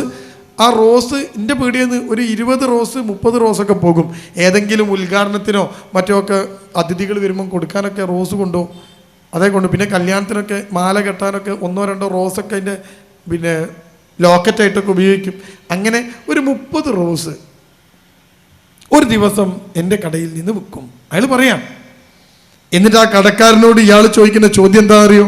ഇയാൾ ചോദിക്കുകയാണ്, വാലന്റൈൻസ് ഡേൻ്റെ അന്ന് അതിൻ്റെ തലേന്ന് എത്ര റോസ് നിങ്ങൾ വിൽക്കും? ഇയാൾ പറഞ്ഞ അളവ് കേട്ട് ഞാൻ ഞെട്ടിപ്പോയി, 3000. നിങ്ങൾ ആലോചിച്ച് നോക്കിയ, ആരാണ് ഈ 3000 റോസ് വാങ്ങുക? ആരാ? ശവത്തിൻ്റെ മുകളിൽ വെക്കാനല്ല, ഉദ്ഘാടനത്തിനല്ല, തൻ്റെ കാമുകിക്ക് കാമുകൻ കൊടുക്കുക. വാലന്റൈൻസ് ഡേൻ്റെ അന്ന് റെഡ് റോസാണ് അത്രേ. ധാരാ വാഹനം അറിയോ? ഏറ്റവും കൂടുതൽ മുസ്ലിങ്ങൾ അധിവസിക്കുന്ന മലപ്പുറത്തെയും കോഴിക്കോട്ടെയും കണ്ണൂരിലെയും ഒക്കെ കടകൾക്കകത്ത് വാലന്റൈൻസ് ഡേൻ്റെ അന്ന് കാമുകനും കാമുകിക്കും കൊടുക്കാനുള്ള റോസാപ്പൂവുകൾ, 1000കണക്കിന് റോസാപ്പൂക്കൾ നമ്മുടെ നാട്ടിൽ ഇറങ്ങിക്കഴിഞ്ഞു. നമ്മളെ കുട്ടി വാങ്ങാണ് അല്ലേ? എന്താ കുട്ടികൾ പറയണേ? ജീവിതം അടിച്ചു പൊളിക്കണ്ടേ? വാലന്റൈൻസ് ഡേൻ്റെ അന്ന് ആഘോഷിക്കണ്ടേ? അത് കൊടുക്കണ്ടേ? പൂക്കൾ കൊടുക്കണ്ടേ? എല്ലാ പൂക്കളും കാമുകൻ കാമുകിക്ക് കൊടുത്താന്ന് ഞാൻ പറയില്ല. ചില പൂക്കളൊക്കെ ഭാര്യ ഭർത്താവിന് കൊടുത്തിട്ടുണ്ടാവും. അത് ഞാൻ ആ കണക്കൊന്നും പറഞ്ഞു. ഈ വീഡിയോൻ്റെ അടിയിൽ പോയി കണ്ട് ഇതെല്ലാം കൊടുത്താന്ന് പറയും. അതാണല്ലോ ഇപ്പോൾ പരിപാടി. അതുകൊണ്ട് എല്ലാ പൂക്കളും ഇത് കൊടുത്തു എന്ന് ഞാൻ പറയില്ല. പക്ഷേ 3000ഓളം പൂക്കൾ ഒരു പൂക്കച്ചവടക്കാരൻ എത്ര ഇരട്ടിയാ നിങ്ങൾ കൂട്ടി വെക്ക്? എത്ര ഇരട്ടിയാ കൂട്ടി വെക്ക്? 10 ഇരട്ടിയാ? അല്ല, 100 ഇരട്ടി. ഒരു കച്ചവടക്കാരൻ പൂ വിൽക്കുന്നതിൻ്റെ 100 ഇരട്ടി. ഈ ജീവിതം ഇങ്ങനെ അടിച്ചു പൊളിക്കാൻ വേണ്ടിയുള്ളതാണ് എന്ന് പുതിയ തലമുറയോട് ആരൊക്കെയോ ഉറക്കെ പറയുന്നു. ടിവിയും റേഡിയോകളുമൊക്കെ ഉറക്കെ പറഞ്ഞുകൊണ്ടിരിക്കുന്നു. ഷോർട്സിലും റീൽസിലുമൊക്കെ ഇതിങ്ങനെ പറയുന്നു, ജീവിതം അടിച്ചു പൊളിക്കാനട്ടോന്ന്. നമ്മുടെ കുട്ടികൾ ജീവിതം അടിച്ചു പൊളിക്കാനുള്ള മാർഗങ്ങൾ തേടുന്നു. നോക്കൂ, നിലവിൽ നമ്മളൊക്കെ കേട്ടത് മയക്കുമരുന്ന് എന്ന പേരാണ്. നമ്മൾ കേട്ട പേരിങ്ങനെയാ, മയക്കുമരുന്ന് അല്ലേ? നിങ്ങളൊക്കെ കേട്ടിട്ടുണ്ടോ? നമ്മളൊക്കെ ചെറുപ്പത്തിൽ പറയാം എങ്ങനെയാ, മോനെ മയക്കുമരുന്ന് ഉപയോഗിക്കരുത് കേട്ടോ. കഞ്ചാവ് ഒരു മയക്കുമരുന്നാണ്, സിഗരറ്റ് ഒരു മയക്കുമരുന്നാണ്, അല്പം മയക്കുണ്ടാക്കും സിഗരറ്റും. കള്ള് മയക്കുമരുന്നാണ്, മയക്കണ്ട. കള്ള് കുടിച്ച ആള് മയങ്ങും. നോക്കൂ, പക്ഷേ പുതിയ തലമുറയുടെ ലഹരി മയക്കുമരുന്നല്ല, ഉണർത്തുമരുന്നാണ്. അതിന് പറയുന്ന പേരെന്താ അറിയോ? സ്റ്റിമുലൻസ് എന്നാണ്. സ്റ്റിമുലൻ്റ്. സ്റ്റിമുലൻ്റ് പറഞ്ഞാൽ എന്താ? ആളെ ഉണർത്താണ്. MDMA മയക്കൂല, ഉണർത്താണ്. മെത്ത് മയക്കൂല, ഉണർത്താണ്. ആളുകൾക്ക് ഉന്മാദം നൽകാണ്, മയക്കല്ല നൽകുന്നത്. കഞ്ചാവ് അടിച്ച ഒരാളെ നമ്മൾ ഇങ്ങനെ തൂങ്ങിയിരിക്കുന്നത് കണ്ട നിങ്ങൾ എന്താ ചോദിക്കുക? ഇവിടെ ഇങ്ങനെ ഒരാൾ തൂങ്ങി നിൽക്കുന്ന നിങ്ങൾ ചോദിക്കുന്ന ചോദ്യം എന്താ? എന്താണ് നീ കഞ്ചാവ് അടിച്ചോളം മാതിരി നാളെ ചോദിക്കുക. പക്ഷെ കഞ്ചാവ് അടിച്ചാൽ ഒരു മനുഷ്യൻ തൂങ്ങി നിൽക്കുക ചെയ്യുക. പക്ഷേ രാസലഹരി എന്ന് പറയുന്ന അപകടകരമായ ലഹരി, ആ ലഹരി ഒരിക്കലും നിങ്ങളെ കൊണ്ടു ചെന്നെത്തിക്കുക മയക്കത്തിലല്ല, ആളുകളെ ഉണർത്താണ്. എന്നിട്ടോ ന്യൂ ഇയർ 2025 ജനുവരി മാസം നമ്മൾ ന്യൂ ഇയർ ആഘോഷിച്ചു. ഈ ന്യൂ ഇയറിൻ്റെ അന്ന് ഏറ്റവും കൂടുതൽ വിൽക്കപ്പെട്ട സാധനം മദ്യവും മയക്കുമരുന്നുകളാണ്. ന്യൂ ഇയറിന് എന്താ പരിപാടി? ന്യൂ ഇയറിന് പാട്ട് പാടി ഡാൻസ് ചെയ്യണം. എപ്പോഴാണ് തുടങ്ങിയ ന്യൂ ഇയറിന് ആഘോഷം? രാത്രി ഒരു 6 മണി മഗ്‌രിബ് കഴിഞ്ഞാൽ തുടങ്ങും ന്യൂ ഇയറിൻ്റെ ആഘോഷം. കോഴിക്കോട്ടെ എല്ലാ ഹോട്ടലിലും ന്യൂ ഇയർ ആഘോഷമാണ്. DJ പാർട്ടികളാണ്, പാട്ടാണ്, ഡാൻസാണ്, തുള്ളലാണ്, ഉറഞ്ഞു തുള്ളണം. അതാണ് പുതിയ തലമുറയുടെ ആഘോഷം. നോക്കൂ നിങ്ങള്, കണ്ണൂര്, മലപ്പുറം, എല്ലായിടത്തുമുള്ള വലിയ വലിയ ഹോട്ടലുകളിലൊക്കെ ഈ ഉത്സവത്തിന് വേണ്ടിയിട്ട് 1000ഉം 10,000ഉം ഒക്കെ ടിക്കറ്റ് വെച്ചിട്ട് ഏതെങ്കിലും സംഗീത പാർട്ടിയെ അവിടേക്ക് പാട്ടുപാടാൻ കൊണ്ടുവന്ന് ഈ മനുഷ്യനെങ്ങനെ തരിപ്പിക്കുന്ന തരത്തിലുള്ള മ്യൂസിക്കുകൾ ഇട്ടിട്ട് ഇവർ തുള്ളാണ്. എപ്പോൾ തുടങ്ങും ആഘോഷം? 6 മണിയാകുമ്പോൾ ആഘോഷം തുടങ്ങും. ഡിസംബർ 31-ാം തീയതി വൈകുന്നേരം 6 മണി മുതൽ എത്ര മണി വരെ? നേരം പുലരുവോളം. ന്യൂ ഇയർ എപ്പോഴാണ് തുടങ്ങുക? രാത്രി 12 മണിക്ക്. രാത്രി 12 മണിക്ക് ഇങ്ങനെ വന്ന് ഠും എന്ന് പൊട്ടും. അപ്പോഴാണ് ന്യൂ ഇയർ. എന്നിട്ടോ അപ്പം ന്യൂ ഇയർ തുടങ്ങിയിട്ടേ ഉള്ളൂ. ഇനി ന്യൂ ഇയർ ആഘോഷിക്കണ്ടേ? ഡിസംബർ 31 കഴിഞ്ഞു. ഡിസംബർ 31 വിട നൽകുക. 6 മണി മുതൽ 12 മണി വരെ 6 മണിക്കൂർ December 39 send off party. Send off കഴിഞ്ഞ് ഇനി ടും എന്ന് പൊട്ടി 12 മണിക്ക്. അത് കഴിഞ്ഞപ്പോഴോ ഇനി ജനുവരി 1 വെൽക്കം പാർട്ടി. അതെപ്പോഴാണ് തീരുക? പുലർച്ചെ ആ ആഘോഷം തീരും. അപ്പോൾ ഒരു കുട്ടി 10,000 രൂപ, 5,000 രൂപ, 3,000 രൂപ ടിക്കറ്റ് എടുത്ത് ഒരു ഹോട്ടലിൽ DJ പാർട്ടിക്ക് ചേരുന്ന ഒരു കുട്ടി, ആ കുട്ടി എത്ര പാട്ടിൻ്റെ കൂടെ തുള്ളാൻ പറ്റും? ആ കുട്ടിക്ക്, ഒരു മനുഷ്യന് എത്ര തുള്ളാൻ പറ്റുക? നിങ്ങളൊന്ന് തുള്ളി വയ്ക്കാൻ എത്ര തുള്ളാൻ പറ്റുമെന്ന്. ഇപ്പം ഈ മെക്സവൻ കൂട്ടായ്മ ഒക്കെ ഉണ്ടല്ലോ, നമ്മളെ മോഹനൻ മാഷ് പറഞ്ഞ ഭീകര കൂട്ടായ്മ, തീവ്രവാദി കൂട്ടായ്മ, ഇവിടെ ഇല്ലേ? അത് ഇല്ലേ? മെക്സവൻ എന്ന് പറയുന്ന എക്സർസൈസിന്റെ കൂട്ടായ്മ ഉണ്ടല്ലോ, ഇല്ലേ? ഇവിടെ ഇല്ലേ? നമ്മുടെ നാട്ടിലില്ലേ? ഉണ്ടോ? ഉണ്ട്. എത്ര നേരം തുള്ളാൻ പറ്റും? മെക്സവൻ തുടങ്ങുന്നത് തന്നെ കുറെ തുള്ളല്ല, ഇങ്ങനെ ചാടണം അല്ലേ? ആ ചാടിക്കഴിഞ്ഞ് 4 ഭാഗത്തേക്ക് തിരിഞ്ഞ് ചാടിയാൽ തന്നെ നമ്മൾ കുഴങ്ങി. എത്ര നേരം ഒരു മനുഷ്യന് ചാടാൻ പറ്റും? നിങ്ങൾ ചിന്തിച്ചു നോക്ക്. അപ്പോൾ ഈ രാസലഹരി നമ്മുടെ കുട്ടികളോട് പറയും, നിങ്ങൾക്ക് നേരം പുലരുവോളം ജീവിതം ആസ്വദിക്കാൻ നിങ്ങൾ ചെയ്യേണ്ടത് എന്താണെന്നറിയോ? ഒരിത്തിരി രാസലഹരി നിങ്ങൾ അകത്ത് ചെന്നാൽ മതി, നിങ്ങൾക്ക് ഊർജം കൂടും. ഇതകത്തേക്ക് ഒരു സ്റ്റിക്കറാണ്. ആ സ്റ്റിക്കർ നാവിൻ്റെ മുകളിൽ ഒട്ടിക്കും. ആ സ്റ്റിക്കർ നാവിൻ്റെ മുകളിൽ ഒട്ടിച്ച് കഴിഞ്ഞാൽ ആ സ്റ്റിക്കറിൻ്റെ മുകളിൽ രാസലഹരിയാണ്. അത് നേരെ കയറും. നിങ്ങൾക്ക് ആശുപത്രികളിൽ, പല ആശുപത്രികളിൽ ഇപ്പോൾ വേദനക്കൊക്കെ ഉപയോഗിക്കുക സ്റ്റിക്കറാണ്. നിങ്ങൾ കണ്ടിട്ടുണ്ടാവും. കാലിന് വേദന ഉള്ളാക്കി കാൽമേലൊരു സ്റ്റിക്കർ ഒട്ടിക്കുക ആശുപത്രിയിൽ നിന്ന്. ആ സ്റ്റിക്കർ മരുന്നാണ്. അത് നേരെ കയറിയിട്ട് ആ ഭാഗത്തെ വേദന ഉണ്ടാക്കുന്ന സാധനം ഇല്ലാതാക്കാണ്. ഇതേപോലെ നാവിൻ്റെ മുകളിൽ ഒട്ടിക്കുന്ന ഇത്തരത്തിലുള്ള സ്റ്റിക്കറുകൾ ഈ കുറച്ചട് കഴിയുമ്പോഴേക്ക് കുട്ടിക്ക് വല്ലാത്തൊരു ഉന്മാദം ഉണ്ടാവും. ഉന്മാദം. നമുക്ക് 2 അവസ്ഥയാണ് മനസ്സിലുണ്ടാവുക. ഒന്ന് ഉന്മാദാവസ്ഥ, 2 ഡിപ്രഷൻ. ഇതിൻ്റെ ഇടയിലുള്ള സാധനത്തിനാണ് നോർമൽ എന്ന് പറയുക. നിങ്ങളൊക്കെ നോർമലാണ്. അതെന്താ? നമ്മൾക്ക് ഉന്മാദമില്ല, ഭയങ്കര ഇളക്കം തോന്നുന്നില്ല, എന്നാൽ ഡിപ്രഷനും തോന്നുന്നില്ല, ഇവിടെ നോർമലാണ്. കേട്ടോ?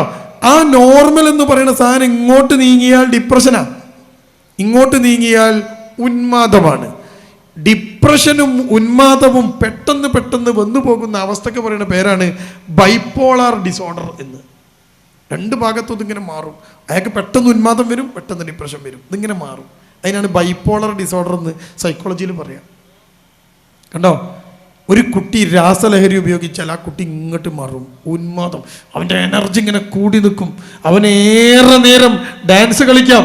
വൈകുന്നേരം 6 മണിക്ക് തുടങ്ങുന്ന DJ പാർട്ടി നേരം വെളുക്കുവോളം അവൻ്റെ നാവിലൊട്ടിച്ച ഒരു സ്റ്റിക്കറിൻ്റെ ബലത്തിൽ അവന് നേരം വെളുക്കുവോളം ആഘോഷിക്കാം. ജീവിതം ആഘോഷിക്കാനുള്ളതാണ്, അടിച്ചു പൊളിക്കാനുള്ളതാണ് എന്ന് ഏതെങ്കിലും ആളുകൾ നമ്മുടെ മക്കളെ പഠിപ്പിക്കുന്നുണ്ടെങ്കിൽ എൻ്റെ പ്രിയപ്പെട്ടവരെ, നമ്മൾ ആ കുട്ടിയോട് പറയണം, അരുത്. ഇല്ല, ഞാൻ ഈ പറയുമ്പോൾ നിങ്ങൾക്ക് ഇതിൻ്റെ ഒക്കെ പരിഹാരം മനസ്സിൽ വരുന്നുണ്ട്. എന്താ പരിഹാരം? ഒക്കെ നിങ്ങൾ മനസ്സിൽ വരുന്നുണ്ട്. അപ്പോൾ എന്തൊക്കെയാണ് ഞാൻ പറഞ്ഞത്?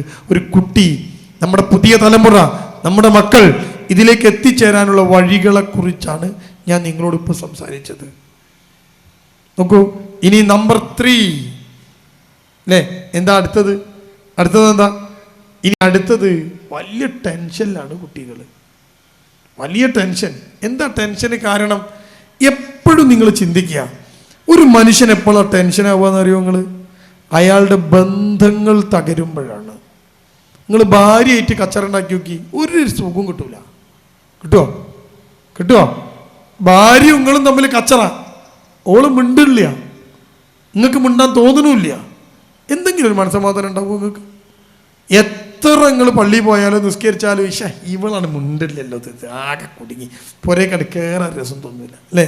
നിങ്ങൾ അടുത്ത് കിടക്കാൻ വരുമ്പോൾ ഭാര്യ തിരിഞ്ഞു കിടന്നാലോ ടെൻഷനായി, മക്കൾക്ക് എന്തെങ്കിലും പറ്റിയാലോ ടെൻഷനായി. എന്തിനാ ഏറെ പറയണത്? മക്കളെ തല്ലിയിട്ട് റൂമിനകത്ത് കയറി കരയുന്ന എത്ര വാപ്പാരുണ്ട്. നാലെല്ലാം പൊട്ടിച്ചെറുക്കും മക്കൾക്ക്, എന്നിട്ട് വാപ്പ കയറി കരയുന്നാലും മോനെ ഞാൻ തല്ലിയല്ലോ അല്ലേ? എന്ത് സുഖാണ്. ബന്ധങ്ങൾ തകരുമ്പോഴാണ് മനുഷ്യൻ ടെൻഷനാവുക. നമ്മുടെ പുതിയ തലമുറയിലെ കുട്ടികളുടെ പ്രത്യേകത, ബന്ധങ്ങൾക്ക് അവർക്ക് പുല്ല് വിലയാണ്.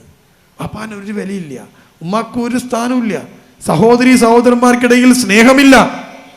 ഒരു മൊബൈലിൻ്റെ ലോകത്ത് ഈ കുട്ടികൾ ഇങ്ങനെ നടക്കാണ്, ഇതിങ്ങനെ നടക്കാണ്, ഒരു ബന്ധങ്ങളുമില്ല. പിന്നെ ഉള്ളത് ഏതാ? കുറച്ച് സുഹൃത്ത് ബന്ധങ്ങൾ, പിന്നെ ഒരു പ്രേമം. പ്രേമം എന്ന് പറയുന്ന സാധനം ഫുൾ ടെൻഷനാണ്. കാരണം എന്താ? ഈ പ്രേമിക്കണ ചെക്കൻ വേറെ പെണ്ണിനെ പ്രേമിക്കണ്ടോ നോക്കി നടക്കണം, പ്രേമിക്കുന്ന പെണ്ണ് വേറെ ചെക്കന് അപ്ലിക്കേഷൻ കൊടുക്കണ്ടോ നോക്കി ഓടി നടക്കണം.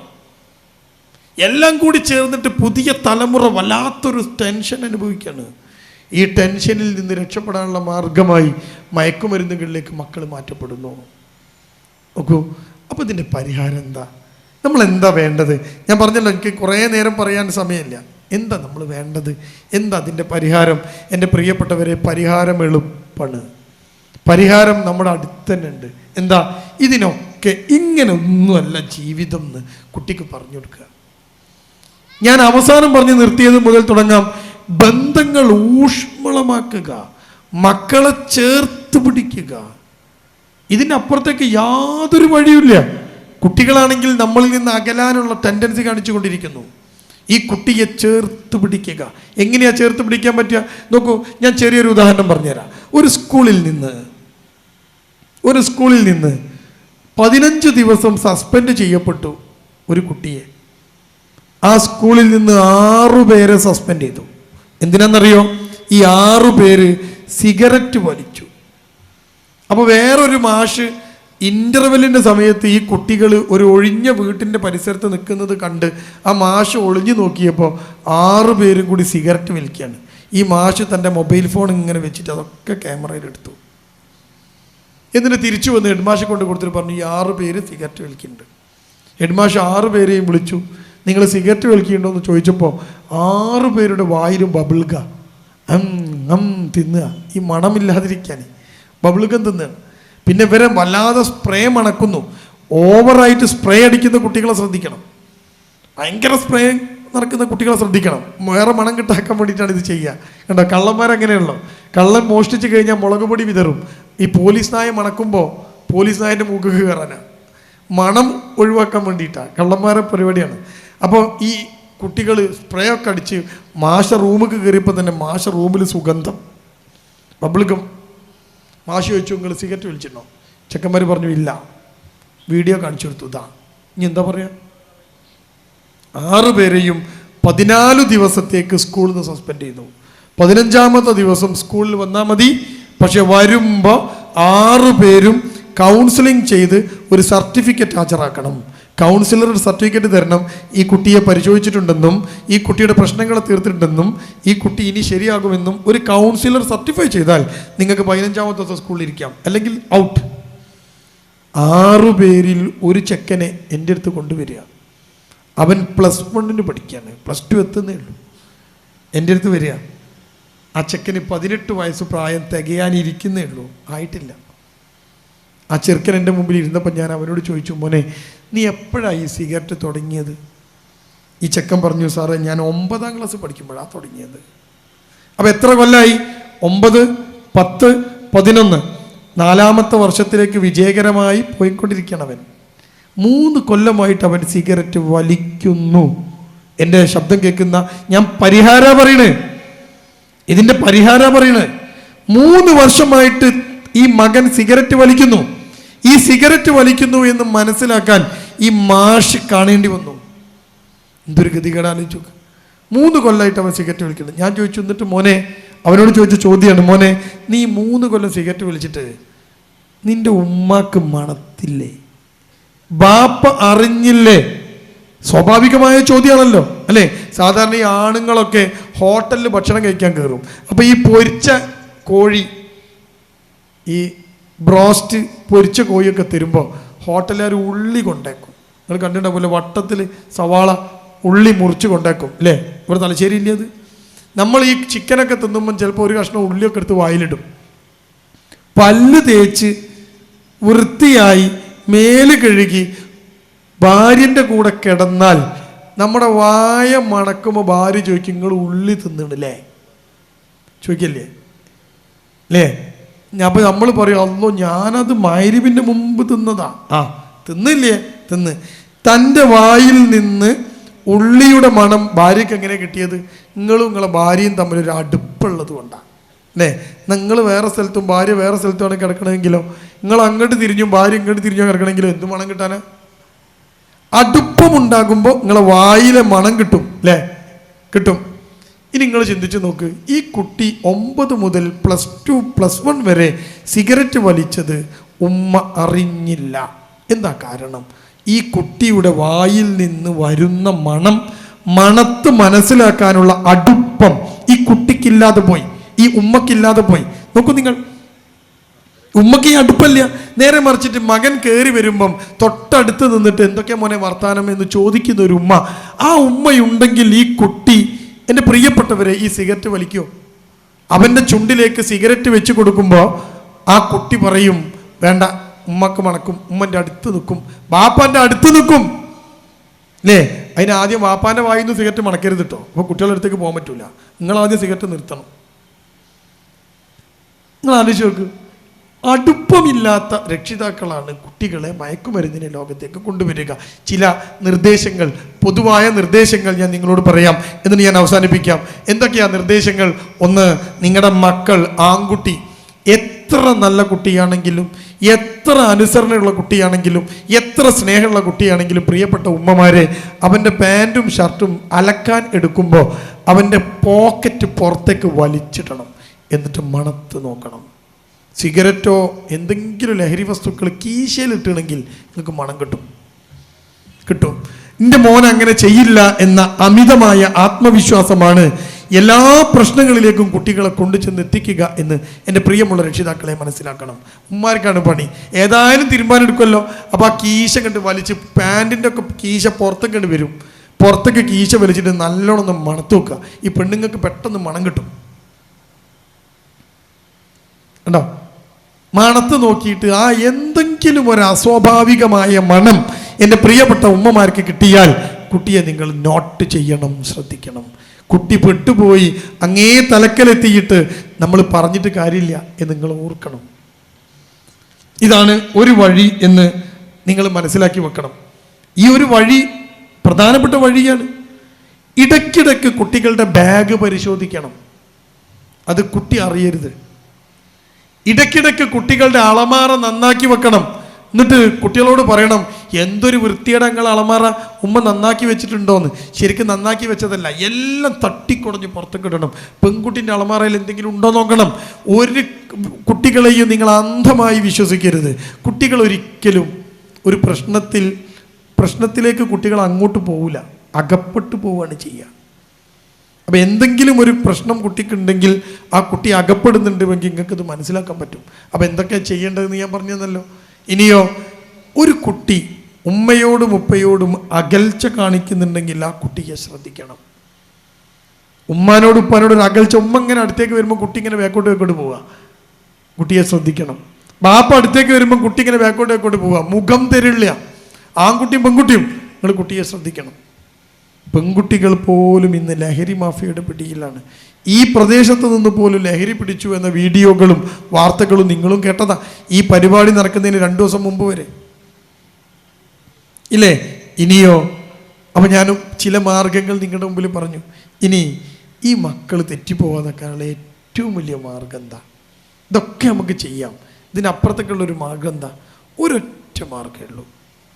ഞാൻ ഇനി പറയുന്ന മാർഗം എൻ്റെ മുമ്പിലിരിക്കുന്ന, എൻ്റെ ശബ്ദം കേൾക്കുന്ന എൻ്റെ പ്രിയപ്പെട്ട നാട്ടുകാർ, ഇനി ഞാൻ പറയുന്ന മാർഗം നിങ്ങൾ അവലംബിച്ചാൽ ഞാൻ നിങ്ങൾക്കൊരു ഗ്യാരണ്ടി തരാം, ഒരിക്കലും നിങ്ങളുടെ വീട്ടിലേക്ക് ഈ മയക്കുമരുന്നുകൾ പടികടന്നു വരില്ല. അതെന്താ മാർഗം? ഈ കുട്ടികളുടെ പിറകെ നമുക്ക് ഇങ്ങനെ മണം പിടിച്ച് നടക്കാൻ പറ്റുമോ? ഈ കുട്ടികളുടെ പിറകെ നമുക്ക് ഇങ്ങനെ ക്യാമറയിട്ട് നടക്കാൻ പറ്റുമോ? ഇല്ല. അപ്പോൾ പിന്നെ എന്താ ചെയ്യേണ്ടത്? അപ്പോൾ ചെയ്യേണ്ട ഒരൊറ്റ പണി എന്താ അറിയോ? അത് മാത്രമാണ് പരിഹാരം. ആ പരിഹാരത്തിനപ്പുറത്തേക്ക് ഒരു പരിഹാരമില്ല. ഞാൻ ഈ പറഞ്ഞതെല്ലാം നിങ്ങൾക്ക് ചെയ്യാൻ വേണ്ടിയിട്ട് പരിധിയും പരിമിതിയും ഒക്കെ ഉണ്ട്. എന്താ മാർഗം എന്നറിയോ? മോനെ, മോളെ, ആരും കാണില്ല എങ്കിലും നിന്നെ ഒരാൾ കാണുന്നുണ്ട് എന്ന് ആ കുട്ടി മനസ്സിലാക്കണം. അതാരാ? ആരാ? ആരാ? ആരും കാണുന്നില്ല. എല്ലാവരും ഉറങ്ങിയിട്ടാണ് എൻ്റെ മോനൊരു കുരുത്തക്കേട് കളിക്കുന്നത്. എല്ലാവരും ഉറങ്ങി, ഉമ്മ ഉറങ്ങി, ബാപ്പ ഉറങ്ങി, നാടുറങ്ങി, നാട്ടുകാരുറങ്ങി. അപ്പോഴാണ് കാമുകൻ കൊടുത്ത ഫോണ് ആ കുട്ടി പുറത്തെടുത്തത്. എന്നിട്ട് പുതപ്പിനുള്ളിൽ പുതച്ചു മൂടിയിട്ട് അവൾ ഫോണ് ചെവിയിൽ വെച്ച് രാത്രി 1 മണി സമയത്ത് ആ ചെറുക്കനെ വിളിച്ചിട്ട് പറയാണ്, ഹലോ, കേക്കണ്ടോ? എല്ലാവരും ഉറങ്ങി അല്ലേ? എല്ലാവരും ഉറങ്ങി. പക്ഷേ ഉറക്കമില്ലാത്ത ഒരാൾ നിങ്ങളെ സദാസമയവും വീക്ഷിച്ചു കൊണ്ടിരിക്കുന്നു. ആരാ? പോലീസാ? പട്ടാള? സൈബർ സെല്ല? അല്ല, ഒരാൾ ഉണർന്നിരിക്കുന്നു. ഉറക്കമില്ലാത്ത ഒരാൾ, സകലതും കാണുന്ന ഒരാൾ, സകലതും കേൾക്കുന്നവൻ, സകലതും നിയന്ത്രിക്കുന്നവൻ ഒരാൾ നിങ്ങളെ കണ്ടുകൊണ്ടിരിക്കുന്നുണ്ട്. മക്കളെ, എത്ര കട്ടികൂടിയ കരിമ്പടത്തിനുള്ളിൽ നിന്ന് നിങ്ങൾ ഫോൺ എടുത്ത് വിളിച്ചാലും അള്ളാന്റെ കണ്ണിന്ന് മറയിടാൻ കഴിയില്ല. എത്ര വലിയ കോൺക്രീറ്റ് കെട്ടിടത്തിനകത്ത് നിന്ന് നിങ്ങൾ കള്ളു കുടിച്ചാലും അള്ള കാണാതിരിക്കില്ല. നിങ്ങളുടെ കുട്ടിക്ക് നിങ്ങൾ എപ്പോഴെങ്കിലും ചിന്തിച്ചു നോക്കിയിട്ടുണ്ടോ? എൻ്റെ പ്രിയപ്പെട്ടവർ, പുതിയ തലമുറക്ക് കിട്ടാതെ പോകുന്ന ഈ ഭൗതിക വിദ്യാഭ്യാസത്തിൻ്റെ കൂടെ മതവിദ്യാഭ്യാസം കിട്ടാതെ പോകുന്നതിനെ കുറിച്ച് വിസ്ഡത്തിൻ്റെ CRE ക്ലാസ്സുകളുണ്ട്, ക്യാമ്പുകളുണ്ട്, ക്യാമ്പസ് കോൺഫറൻസുകളുണ്ട്, ടീൻ സ്പേസുകളുണ്ട്. പ്രൊഫഷണൽ കുട്ടികൾ, ഏറ്റവും കൂടുതൽ വൃത്തികേടുകളിലേക്ക് പോകുന്ന കുട്ടികൾ, എല്ലാറ്റിനും പുറകിലും മയക്കുമരുന്നാണ്. നിങ്ങൾ കണ്ടല്ലോ വീഡിയോ, നിങ്ങൾ കണ്ടല്ലോ കോട്ടയത്തെ നഴ്സിംഗ് കോളേജിലെ കുട്ടികളുടെ വീഡിയോ കണ്ടല്ലോ നിങ്ങൾ. കേരളത്തിൻ്റെ മനസാക്ഷി ഉറച്ചു പോയ വീഡിയോ. എന്താ വീഡിയോയിലുള്ളത്? ഒരു ചെറുക്കനെ കെട്ടിയിടുക, കയ്യും കാലും ഒക്കെ ഒരു കട്ടിലിൽ കെട്ടിയിട്ടിട്ട് അവൻ്റെ നെഞ്ചിൽ കോമ്പസ് കൊണ്ട് കുത്തുക. 2 ക്ലിപ്പ് ഇങ്ങനെ കുത്തിവെച്ച് അത് പിടിച്ച് വലിക്കുകയാണ്. അവൻ്റെ സ്വകാര്യ ഭാഗത്ത് ഡംബിൾസ് വെക്കാണ്. കാലിൽ അവർ കുത്തിയിട്ട് ചോര വരാഞ്ഞിട്ട് അവൻ ഞെക്കി ചോര വരുത്താണ്. കണ്ടോ? ഒരു ചെക്കനെ, പാവപ്പെട്ട ഒരു ചെറുക്കനെ അവൻ അലറിക്കരയുമ്പോൾ അവൻ്റെ വായിൽ സ്പൂണിൻ്റെ തല വെച്ചു കൊടുക്കുകയാണ്. സ്പൂണ് വായിൽ വെച്ചാലുള്ള കുഴപ്പം എന്താ അറിയോ? നമ്മൾ വായ തുറന്നാൽ സ്പൂൺ അകത്തേക്ക് വരും. അപ്പം അണ്ണാക്ക് കുത്തും. അപ്പം മുണ്ടാൻ കഴിയില്ല. സ്പൂണ് വെച്ചാൽ പിന്നെ മുണ്ടൂല, അവൻ വായ പൂട്ടിയിരിക്കും. എന്തൊരു ക്രൂരതയാണ്! ഈ വൃത്തികെട്ടവർ, ഈ ചെക്കന്മാരുണ്ടല്ലോ 5 എണ്ണം, അവരെ പരിശോധിച്ചാൽ നിങ്ങൾക്കറിയാം അകത്ത് മുഴുവൻ മദ്യമാണ്, അകത്ത് മുഴുവൻ മയക്കുമരുന്നാകും. അല്ലാതെ ഒരു മനുഷ്യന് നല്ല ഓർമ്മയിൽ ഇങ്ങനെ ചെയ്യാൻ പറ്റുമോ? നിങ്ങൾ ചിന്തിച്ചു നോക്ക്. ഒരു ചെക്കൻ ഇങ്ങനെ കോമ്പസ് കൊണ്ട് കുത്തേറ്റ് പൊളയുമ്പോൾ ആർക്കാ കൂട്ടരെ ചിരിക്കാൻ കഴിയുക? ഈ മയക്കുമരുന്ന് അകത്ത് കിടക്കാത്തവനല്ലാതെ. ഇതൊക്കെ ചെയ്യുമ്പോൾ ഇത് പോലീസ് കാണില്ല, പട്ടാളം കാണില്ല എന്ന് പറയുമ്പോഴും നമുക്ക് പറയാൻ പറ്റണം, മക്കളെ, നിങ്ങൾ എന്ത് ചെയ്താലും ഒരാൾ നിങ്ങളെ കണ്ടുകൊണ്ടിരിക്കുന്നു. അവനെല്ലാം നോട്ട് ചെയ്യുന്നു. അവനറിയാതെ ഭൂമിയിൽ ഒരു ഇല പോലും അനങ്ങില്ല, ഒരു ഉറുമ്പ് പോലും അരിച്ചു പോകില്ല. ആ ഒരു ബോധം നിങ്ങളുടെ കുട്ടികൾക്ക് ഉണ്ടാവാൻ എന്ത് ശ്രമ കൂട്ടരെ നമ്മൾ നടത്തുക. ഇന്ന് മതവിദ്യാഭ്യാസത്തിന് ഒരു പ്രശ്നമില്ലല്ലോ, ആരും അയക്കുന്നില്ലല്ലോ. ഒരു CRE ക്ലാസ് നടക്കുന്നുണ്ട്, എത്ര പേര് കുട്ടികളെ അയക്കും? ഒരു ഞായറാഴ്ചയാണ് കുട്ടിക്ക് ആകെ ഒരു ഒഴിവ്, അന്നും കൂടി ഇനി ക്ലാസ്സാണ് അല്ലേ? 2 മണിക്കൂർ സമയം ഖുർആനിലെ ഒരായത്ത്, ഏതെങ്കിലും ഒരു ഹദീസ് ഈ കുട്ടിയൊക്കെ പറഞ്ഞു കൊടുത്തിട്ട് അവർക്ക് ഖുർആനുമായും സാൻമാർഗികതയുമായും ഒക്കെ ബന്ധമുണ്ടാക്കാനുള്ള അവസരം കളഞ്ഞു കുളിച്ചു പോയി നമ്മൾ ഇല്ലേ? നിങ്ങൾ ആലോചിച്ച് നോക്ക്. ഒരു കുട്ടി കോഴിക്കോട് ഒരു കുട്ടി, ആ കുട്ടി കുറ്റിപ്പുറത്ത് എഞ്ചിനീയറിംഗ് കോളേജിൽ പഠിക്കുക, പെൺകുട്ടിയാണ്. കുറ്റിപ്പുറത്ത് എഞ്ചിനീയറിംഗ് കോളേജിൽ SLC പരീക്ഷയ്ക്ക് full A+, +2 full A+, entrance കിട്ടി, എഞ്ചിനീയറിംഗ് കോളേജ് കിട്ടിയിട്ട് ആ കുട്ടി എഞ്ചിനീയറിങ്ങിന് പഠിക്കണത് എവിടെയാ? കുറ്റിപ്പുറത്ത് എഞ്ചിനീയറിംഗ് കോളേജിൽ. ആ കുട്ടി തേർഡ് ഇയറിന് പഠിക്കുക. ഈ പെൺകുട്ടി ആ 3rd ഇയറിന് പഠിച്ചുകൊണ്ടിരിക്കുന്ന സമയത്താണ് ഈ കുട്ടിൻ്റെ ഉമ്മ കുഴഞ്ഞു വീണത്. അടുക്കളയിലൊന്ന് കുഴഞ്ഞു വീണു ഉമ്മ. കോഴിക്കോട് ബേബി മെമ്മോറിയൽ ഹോസ്പിറ്റലിൽ ഉമ്മയെ അഡ്മിറ്റാക്കി. ബാപ്പ കൊണ്ടുപോയി. കുഴഞ്ഞു വീണപ്പോൾ ഉമ്മേൻ്റെ തല ഒന്ന് അടിച്ചു, നെറ്റി ഒന്ന് പൊട്ടി, ഇത്തിരി ചോരൊക്കെ വന്നു, ബോധം പോയി. അഡ്മിറ്റ് ചെയ്തപ്പം ബേബി മെമ്മോറിയൽ ഹോസ്പിറ്റലിൽ ICUവിൽ നിന്ന് ഡോക്ടർമാർ പറഞ്ഞു, ഈ ഉമ്മക്ക് തലച്ചോറിനകത്ത് ചെറിയൊരു വൈറസ് കയറിയിട്ടുണ്ട്. ഈ വൈറസ് കയറിയത് കൊണ്ടാണ് ക്ഷീണം വരുന്നതും വീണു പോകുന്നതും. നമുക്ക് മരുന്ന് കൊടുത്തിട്ട് ഈ വൈറസിനെ ഒഴിവാക്കണം. അല്പം വില കൂടിയ മരുന്നാണ്, അതുകൊണ്ട് ആ മരുന്നൊക്കെ കൊടുത്തിട്ട് നമുക്ക് വൈറസിനെ കളയണം. അങ്ങനെ വില കൂടിയ മരുന്നുകൾ അടിച്ചു കയറ്റി ഈ പെണ്ണിൻ്റെ തലച്ചോറിലെ വൈറസിനെ ഒഴിവാക്കാനുള്ള ശ്രമം നടത്തി. ഈ പെണ്ണ് കുറേയൊക്കെ ഓക്കെ ആയി. റൂമിലേക്ക് മാറ്റിയ പെണ്ണ് ആ റൂമിൽ ഇങ്ങനെ ഇരിക്കുകയാണ്. കൂടെ ഭർത്താവുണ്ട്, മക്കളുണ്ട്. പക്ഷേ ഈ ഉമ്മ വീണതും ഉമ്മ ആസ്പത്രിയിൽ അഡ്മിറ്റായതും ഒന്നും ഈ കുറ്റിപ്പുറത്ത് എഞ്ചിനീയറിംഗ് കോളേജിൽ പഠിക്കുന്ന പെൺകുട്ടിയെ അറിയിച്ചില്ല. കാരണം ആ കുട്ടിക്ക് പരീക്ഷ നടന്നുകൊണ്ടിരിക്കുകയാണ്.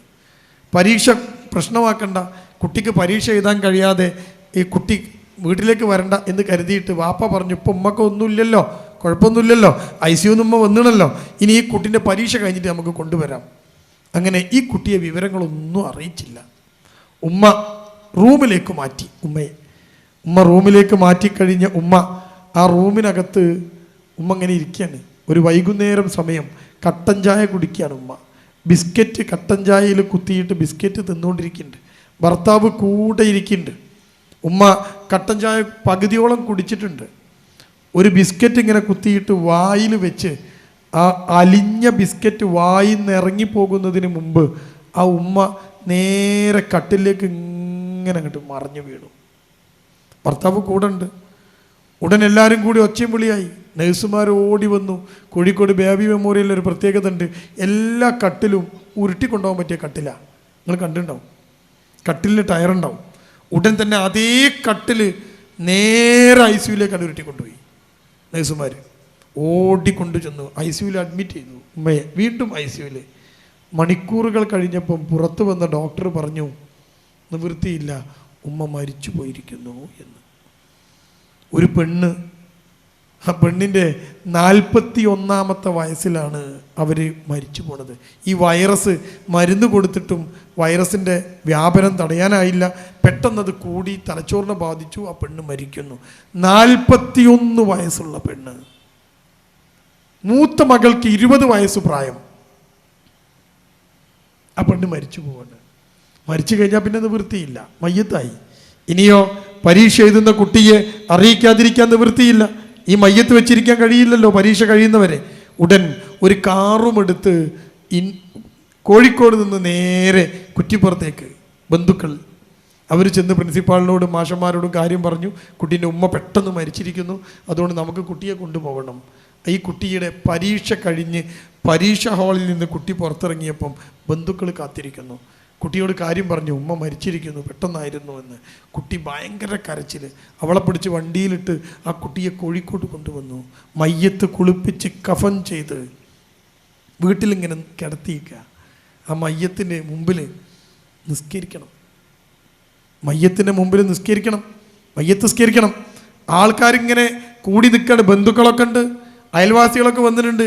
എല്ലാവരും ഒന്നെടുത്ത് റെഡിയായിട്ട് നിൽക്കുകയാണ്. പക്ഷേ എൻജിനീയറിങ്ങിന് പഠിക്കുന്ന, +2 മുഴുവൻ A+ വാങ്ങിയ, 10ാം ക്ലാസ്സിൽ മുഴുവൻ A+ വാങ്ങിയ ഈ പെൺകുട്ടി ഉണ്ടല്ലോ, എൻജിനീയറിങ്ങിൻ്റെ 3ാമത്തെ വർഷം പരീക്ഷ എഴുതി വിജയകരമായി എൻജിനീയർ ആകാൻ പോകുന്ന തൻ്റെ പ്രിയപ്പെട്ട മകൾ, ആ മകളെ ഇവർ കൂട്ടിക്കൊണ്ടുവന്നതാണ്.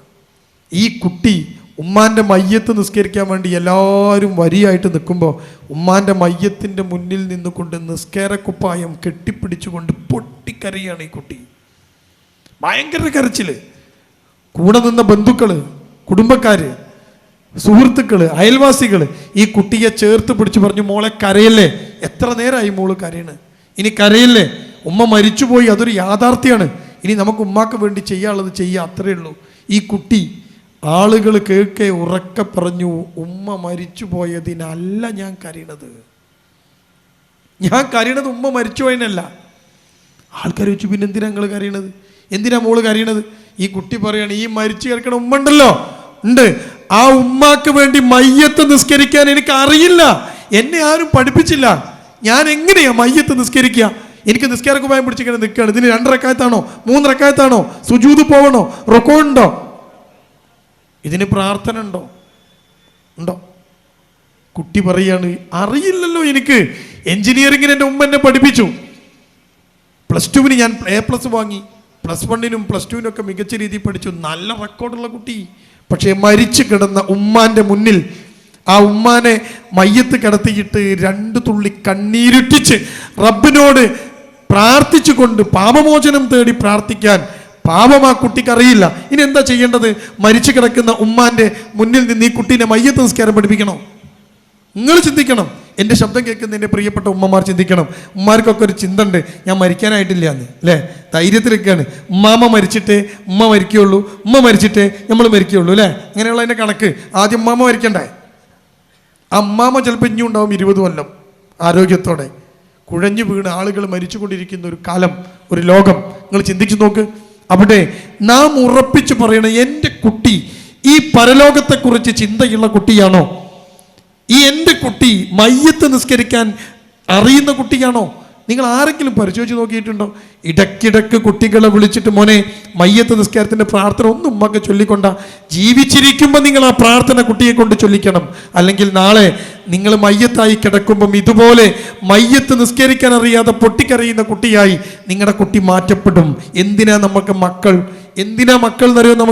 നമുക്ക് വേണ്ടി പ്രാർത്ഥിക്കാനാ. ഇതാ മാത്തൽ ഇൻസാന ഇൻ കഥാമലുഹു ഇല്ലാ മിൻ സലാസ. ഒരു മനുഷ്യൻ മരിച്ചു പോയാൽ 3 കാര്യങ്ങൾ അവശേഷിക്കും. അസ്സദഖത്തുൽ ജാരിയ വഇൽമുൻ യുൻതഫഉ ബിഹി വവലദുൻ സ്വാലിഹുൻ യദഉ ലഹു. നമുക്ക് വേണ്ടി പ്രാർത്ഥിക്കുന്ന സന്താനങ്ങൾ. റസൂൽ സല്ലല്ലാഹു അലൈഹി വസല്ലം ഇങ്ങനെ എണ്ണി തന്നു കൈകൊണ്ട്, ഇല്ലേ? ഇത് 3ാമതായി റസൂൽ എണ്ണിയത് നമുക്ക് വേണ്ടി പ്രാർത്ഥിക്കുന്ന സന്താനങ്ങൾ. എപ്പോഴാണ് ഈ പ്രാർത്ഥന തുടങ്ങേണ്ടത്? നമ്മുടെ കണ്ണടയുമ്പോഴാണ്, നമ്മൾ മയ്യത്താകുമ്പോഴാണ്, നമ്മളെ മയ്യത്തിന്റെ മുന്നിൽ നിന്നുകൊണ്ടാണ് നമ്മുടെ മക്കൾ പ്രാർത്ഥന തുടങ്ങേണ്ടത്. പടച്ചവനെ, ഈ മരിച്ചു കിടക്കുന്ന ബാപ്പാക്ക് നീ പുറത്തു കൊടുക്കണേ എന്ന് റബ്ബിന്റെ മുന്നിൽ എഴുന്നേറ്റ് നിന്നുകൊണ്ട് മയ്യത്തിന് മുന്നിൽ വെച്ച് പ്രാർത്ഥിക്കാൻ കഴിയുന്ന മക്കളുണ്ടോ നിങ്ങൾക്ക്? നാളെയും മറ്റന്നാളും MDMA ഉപയോഗിച്ച് കറങ്ങി നടന്ന് ഉമ്മാന്റെ ചങ്കിലേക്ക് കത്തി കയറ്റാൻ കാത്തു നിൽക്കുന്ന മക്കളാണോ നിങ്ങൾക്കുള്ളത്? പരിഹാരം എന്താ കൂട്ടരെ? പരിഹാരം എന്താണ്? ഉമ്മയാരാണ് ബാപ്പയാരാണ് എന്ന് കൃത്യമായി പഠിപ്പിച്ച ഒരു ദീനിന്റെ അധ്യാപനങ്ങൾ നിങ്ങളുടെ കുട്ടിയുടെ മനസ്സിനകത്തേക്ക് ഇട്ടുകൊടുക്കാൻ ഒരു CRE ക്ലാസ് എങ്കിലും പൂർണ്ണമായിട്ട് നടക്കാറുണ്ടോ നമ്മുടെ നാട്ടിൽ? മദ്രസകൾക്കകത്ത് കുട്ടികളുണ്ടോ? പള്ളിയിലെ ക്ലാസ്സിന് ആരെങ്കിലും വരാറുണ്ടോ? നമ്മളെ മക്കളൊക്കെ തോണ്ടിയിരിക്കുകയാണ്. റീൽസും ഷോർട്സും വൃത്തികെട്ടുകളും അവരുടെ ഇൻഫ്ലുവൻസ് ചെയ്യുന്ന ഇൻഫ്ലുവൻസറുകൾ മറ്റാളുകളായി മാറുകയാണ്. മയക്കുമരുന്നുകളും കഞ്ചാവും ഒക്കെ ഇഷ്ടം പോലെ വ്യാപിച്ചു കൊണ്ടിരിക്കുന്ന ഈ ലോകത്ത് നമ്മുടെ മക്കൾ അതിനോട് നോ പറയാൻ ഈ ഗവൺമെന്റുകൾക്ക് കഴിയില്ല, ആർക്കും കഴിയില്ല. നിങ്ങളുടെ കുട്ടിക്ക് റബ്ബ് സുബ്ഹാനഹു തആലയുടെ ബോധമുണ്ടാവണം. ആരും കണ്ടില്ലെങ്കിലും എന്നെ റബ്ബ് കാണുന്നു എന്ന ബോധമുണ്ടാക്കണം. അതുകൊണ്ട് നിങ്ങളുടെ മക്കൾക്ക് ദൈവവിശ്വാസത്തിൻ്റെ, റബ്ബിനോടുള്ള വിശ്വാസത്തിൻ്റെ ഒരു പുതപ്പ് നിങ്ങളുടെ മക്കൾക്ക് മേലെ നിങ്ങൾ ഇട്ട് കൊടുക്കണം. അല്ലെങ്കിൽ വലിയ അപകടങ്ങൾ നിങ്ങളെ കാത്തിരിക്കുന്നു എന്ന ചിന്ത, ഓർമ്മ നിങ്ങൾക്കുണ്ടാവണം. പരിഹാരം കഴിഞ്ഞു. ഇനി എവിടെ പരിഹാരമുള്ളത്? വേറെ ആർക്കാണ് ഈ പരിഹാരം പറയാൻ പറ്റുക? നിന്നെ കാണുന്നൊരു റബ്ബ് ആകാശത്തുനിന്ന് നിന്നെ കണ്ടുകൊണ്ടിരിക്കുന്നു എന്ന് ഏത് മതക്കാർക്കാ പറയാൻ പറ്റുക? ഉറങ്ങാതിരിക്കുന്ന ഒരു റബ്ബ് ഉണർന്നിരിക്കുന്നു, എല്ലാം കേൾക്കുന്നു. ആർക്കാ പറയാൻ പറ്റുക? ഇത്രയും നല്ലൊരു സാധനം നമ്മുടെ കുട്ടിയെ കൂടെ ഇരുത്തിക്കൊണ്ട് പറഞ്ഞു കൊടുക്കണം, മോളെ എന്ത് ചെയ്താലും ഉമ്മ അറിഞ്ഞില്ലെങ്കിൽ ബാപ്പ അറിഞ്ഞില്ലെങ്കിലും റബ്ബ് കാണൂട്ടോ. ഇങ്ങനെ പടച്ചവനോട്, പടച്ച റബ്ബിനോടുള്ള ഒരു ഭയഭക്തി ബഹുമാനം ഉണ്ടെങ്കിൽ ആ കുട്ടി തെറ്റിപ്പോവില്ല എന്ന് എൻ്റെ പ്രിയപ്പെട്ടവരെ നിങ്ങൾ തിരിച്ചറിയണം. പരിഹാരം നമ്മുടെ കയ്യിലുണ്ട്. നമ്മൾ പോവാൻ തയ്യാറുണ്ടോ? ഉണ്ടോ? എങ്കിൽ ഇതേ പരിപാടി നടത്തുന്ന വിസ്ഡം നിങ്ങൾക്ക് വേണ്ടിയിട്ട് CRE ക്ലാസ്സുകൾ ചെയ്യാൻ തയ്യാറാണ്. നിങ്ങളെ കുട്ടിയുണ്ടോ? ഇവിടുന്ന് നിങ്ങൾ പറഞ്ഞാൽ ഒരു ക്ലാസ് സംഘടിപ്പിക്കാൻ തയ്യാറാണ്. ആ ക്ലാസ് വിഭാഗീയതയുടെ ക്ലാസ് അല്ല. അവിടെ പഠിപ്പിക്കുക മുജാഹിദ് എന്താന്നല്ല, അവിടെ പഠിപ്പിക്കുക വിഭാഗീയതയല്ല, അവിടെ പഠിപ്പിക്കുക സംഘടന വളർത്തലല്ല. ആ CRE ക്ലാസ്സുകൾക്ക് കണ്ടിന്യൂസ് റിലീജിയസ് എഡ്യൂക്കേഷൻ എന്ന ആ ക്ലാസ്സിൽ ഖുർആനും ഹദീസുകളും ദീനും നിങ്ങളുടെ കുട്ടിയുടെ മനസ്സിനകത്തേക്ക് ഉണ്ടാക്കണം. ഈ ദീനിൻ്റെ ഒരു പ്രശ്നം, ഇടയ്ക്കിടയ്ക്ക് ഇങ്ങനെ സർവീസ് ചെയ്തില്ലെങ്കിൽ ഈ സാധനം ഇങ്ങനെ കുറഞ്ഞു പോകും. അതുകൊണ്ടാണ് എല്ലാ വെള്ളിയാഴ്ചയും നിങ്ങളൊരു ഉത്ബോധനത്തിൽ ഇരിക്കണമെന്ന് നിങ്ങളോട് ആവശ്യപ്പെടുന്നത്. എല്ലാ വെള്ളിയാഴ്ചയും കണ്ടോ നിങ്ങളൊരു ഖുതുബ കേൾക്കണം. എന്തിനാ? ഒരു വെള്ളിയാഴ്ച കഴിഞ്ഞ് അടുത്ത വെള്ളിയാഴ്ച ആകുമ്പോഴേക്ക് നമ്മളെ ഭൂമിയല്ലേ, ഇവിടുത്തെ ജീവിതമല്ലേ, ഈ ജീവിതത്തിലെ തിരക്കൊക്കെ വേണ്ടി നമ്മളിങ്ങനെ താന്ന് പോകുമ്പോൾ പള്ളിയിൽ വന്നിട്ട് ഒരു ആള് നമ്മളെ ഉപദേശിക്കും, നോക്കൂ നിങ്ങൾ അള്ളാനെ പേടിക്കണം കേട്ടോ, ഇത്തഖുല്ലാഹ്. അപ്പോൾ നമുക്കൊന്ന് ഊർജ്ജം കിട്ടും, പടച്ചോനെ ഒരു വെള്ളിയാഴ്ച അല്ലേ, അടുത്ത വെള്ളിയാഴ്ച ആകുമ്പോൾ. അപ്പോൾ എല്ലാ ആഴ്ചയും റബ്ബിനെ കുറിച്ചുള്ള ഒരു ചിന്ത നമുക്ക് ഇങ്ങനെ ഇട്ട് തരാനാണ് ഈ വെള്ളിയാഴ്ച. ഇതേപോലെ കുട്ടിയൊക്കെ എല്ലാ ആഴ്ചയും പോരാ, കുട്ടിയൊക്കെ ഇടയ്ക്കിടയ്ക്ക് കൊടുക്കണം. ആര് കൊടുക്കും, എങ്ങനെ കൊടുക്കും, അതിന് വിസ്ഡം തയ്യാറാണ്. നിങ്ങൾ തയ്യാറുണ്ടോ എന്നതാണ് ചോദ്യം. അതുകൊണ്ട് ലഹരിയെക്കുറിച്ചൊക്കെ നമ്മളിങ്ങനെ ഘോരം സംസാരിക്കുമ്പോൾ അതിൻ്റെ വ്യാപനത്തിലേക്കുള്ള വഴികളൊക്കെ ഞാൻ പറഞ്ഞു കഴിഞ്ഞു. അതെങ്ങനെയാണ് ഉണ്ടാകുക എന്ന് പറഞ്ഞു കഴിഞ്ഞു, അതിൻ്റെ പ്രശ്നങ്ങൾ എന്താണെന്ന് പറഞ്ഞു കഴിഞ്ഞു, അതുള്ള കുട്ടിയെ എങ്ങനെ കണ്ടുപിടിക്കാമെന്ന് പറഞ്ഞു കഴിഞ്ഞു. ഇനി നമ്മുടെ നാടിൻ്റെ പ്രത്യേകത എന്താ, ഈ പ്രദേശത്തിൻ്റെ പ്രത്യേകത എന്താ? നിങ്ങൾ വണ്ടി ഓടിച്ച് ഇങ്ങനെ പോയി നോക്കൂ, നടന്നു നോക്കൂ, ഒരുവിധം വീടുകളെല്ലാം വലിയ വീടുകളാണ്. ഗൾഫിൽ പോയി ബിസിനസ് നടത്തിയും ജോലി ചെയ്തും നല്ല സാമ്പത്തികാവസ്ഥയുള്ളവരാണ്. ഒരു ചെറിയ വീട് ഇതിനിടയിൽ കാണിച്ചു തരാൻ നിങ്ങൾക്ക് കഴിയില്ല. എല്ലാ സൗകര്യങ്ങളുള്ള വീട്, AC ഇല്ലാത്തൊരു വീട് നിങ്ങൾക്ക് കാണിച്ചു തരാൻ കഴിയില്ല.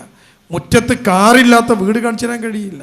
എല്ലാ സുഖ സൗകര്യങ്ങളും ഒരുക്കി കൊടുക്കുന്നതിനിടയിൽ നമ്മൾ മറന്നുപോയത് ഈ ദീന് കൊടുക്കുന്ന സാധനമാണ്. ഇത് മറന്നുപോയാണ്ടാകുന്ന ദുരന്തം, ലഹരി ഏറ്റവും കൂടുതൽ ബാധിക്കുക കുടുംബങ്ങളെയാണ്. ഞാനൊരു ചെറിയ ഉദാഹരണം കൂടി പറഞ്ഞ് ഇൻഷാ അല്ലാഹ് ഞാൻ അവസാനിപ്പിക്കാൻ. ചെറിയൊരു ഉദാഹരണം. ഒരു വീട്, ആ വീട്ടിൽ ഭാര്യയും ഭർത്താവും മക്കളും ഉണ്ട്. അടുത്തടുത്ത് വീടുള്ള സ്ഥലമാണ്, ഒരു ഗ്രാമപ്രദേശമല്ല, നഗരപ്രദേശമാണ്. അടുത്തടുത്ത് വീടുകൾ. ആ വീടുകളുള്ള സ്ഥലത്ത് ഒരു വീട്ടിൽ ഒരു ഭാര്യയും ഭർത്താവും കിടന്നുറങ്ങാണ്. ഒരു 12 മണി സമയം രാത്രി ഈ ഭാര്യ ഞെട്ടി ഉണർന്ന് ഭർത്താവിനെ തട്ടി വിളിച്ചിട്ട് പറഞ്ഞു, ആരോ കരയുന്നുണ്ട്.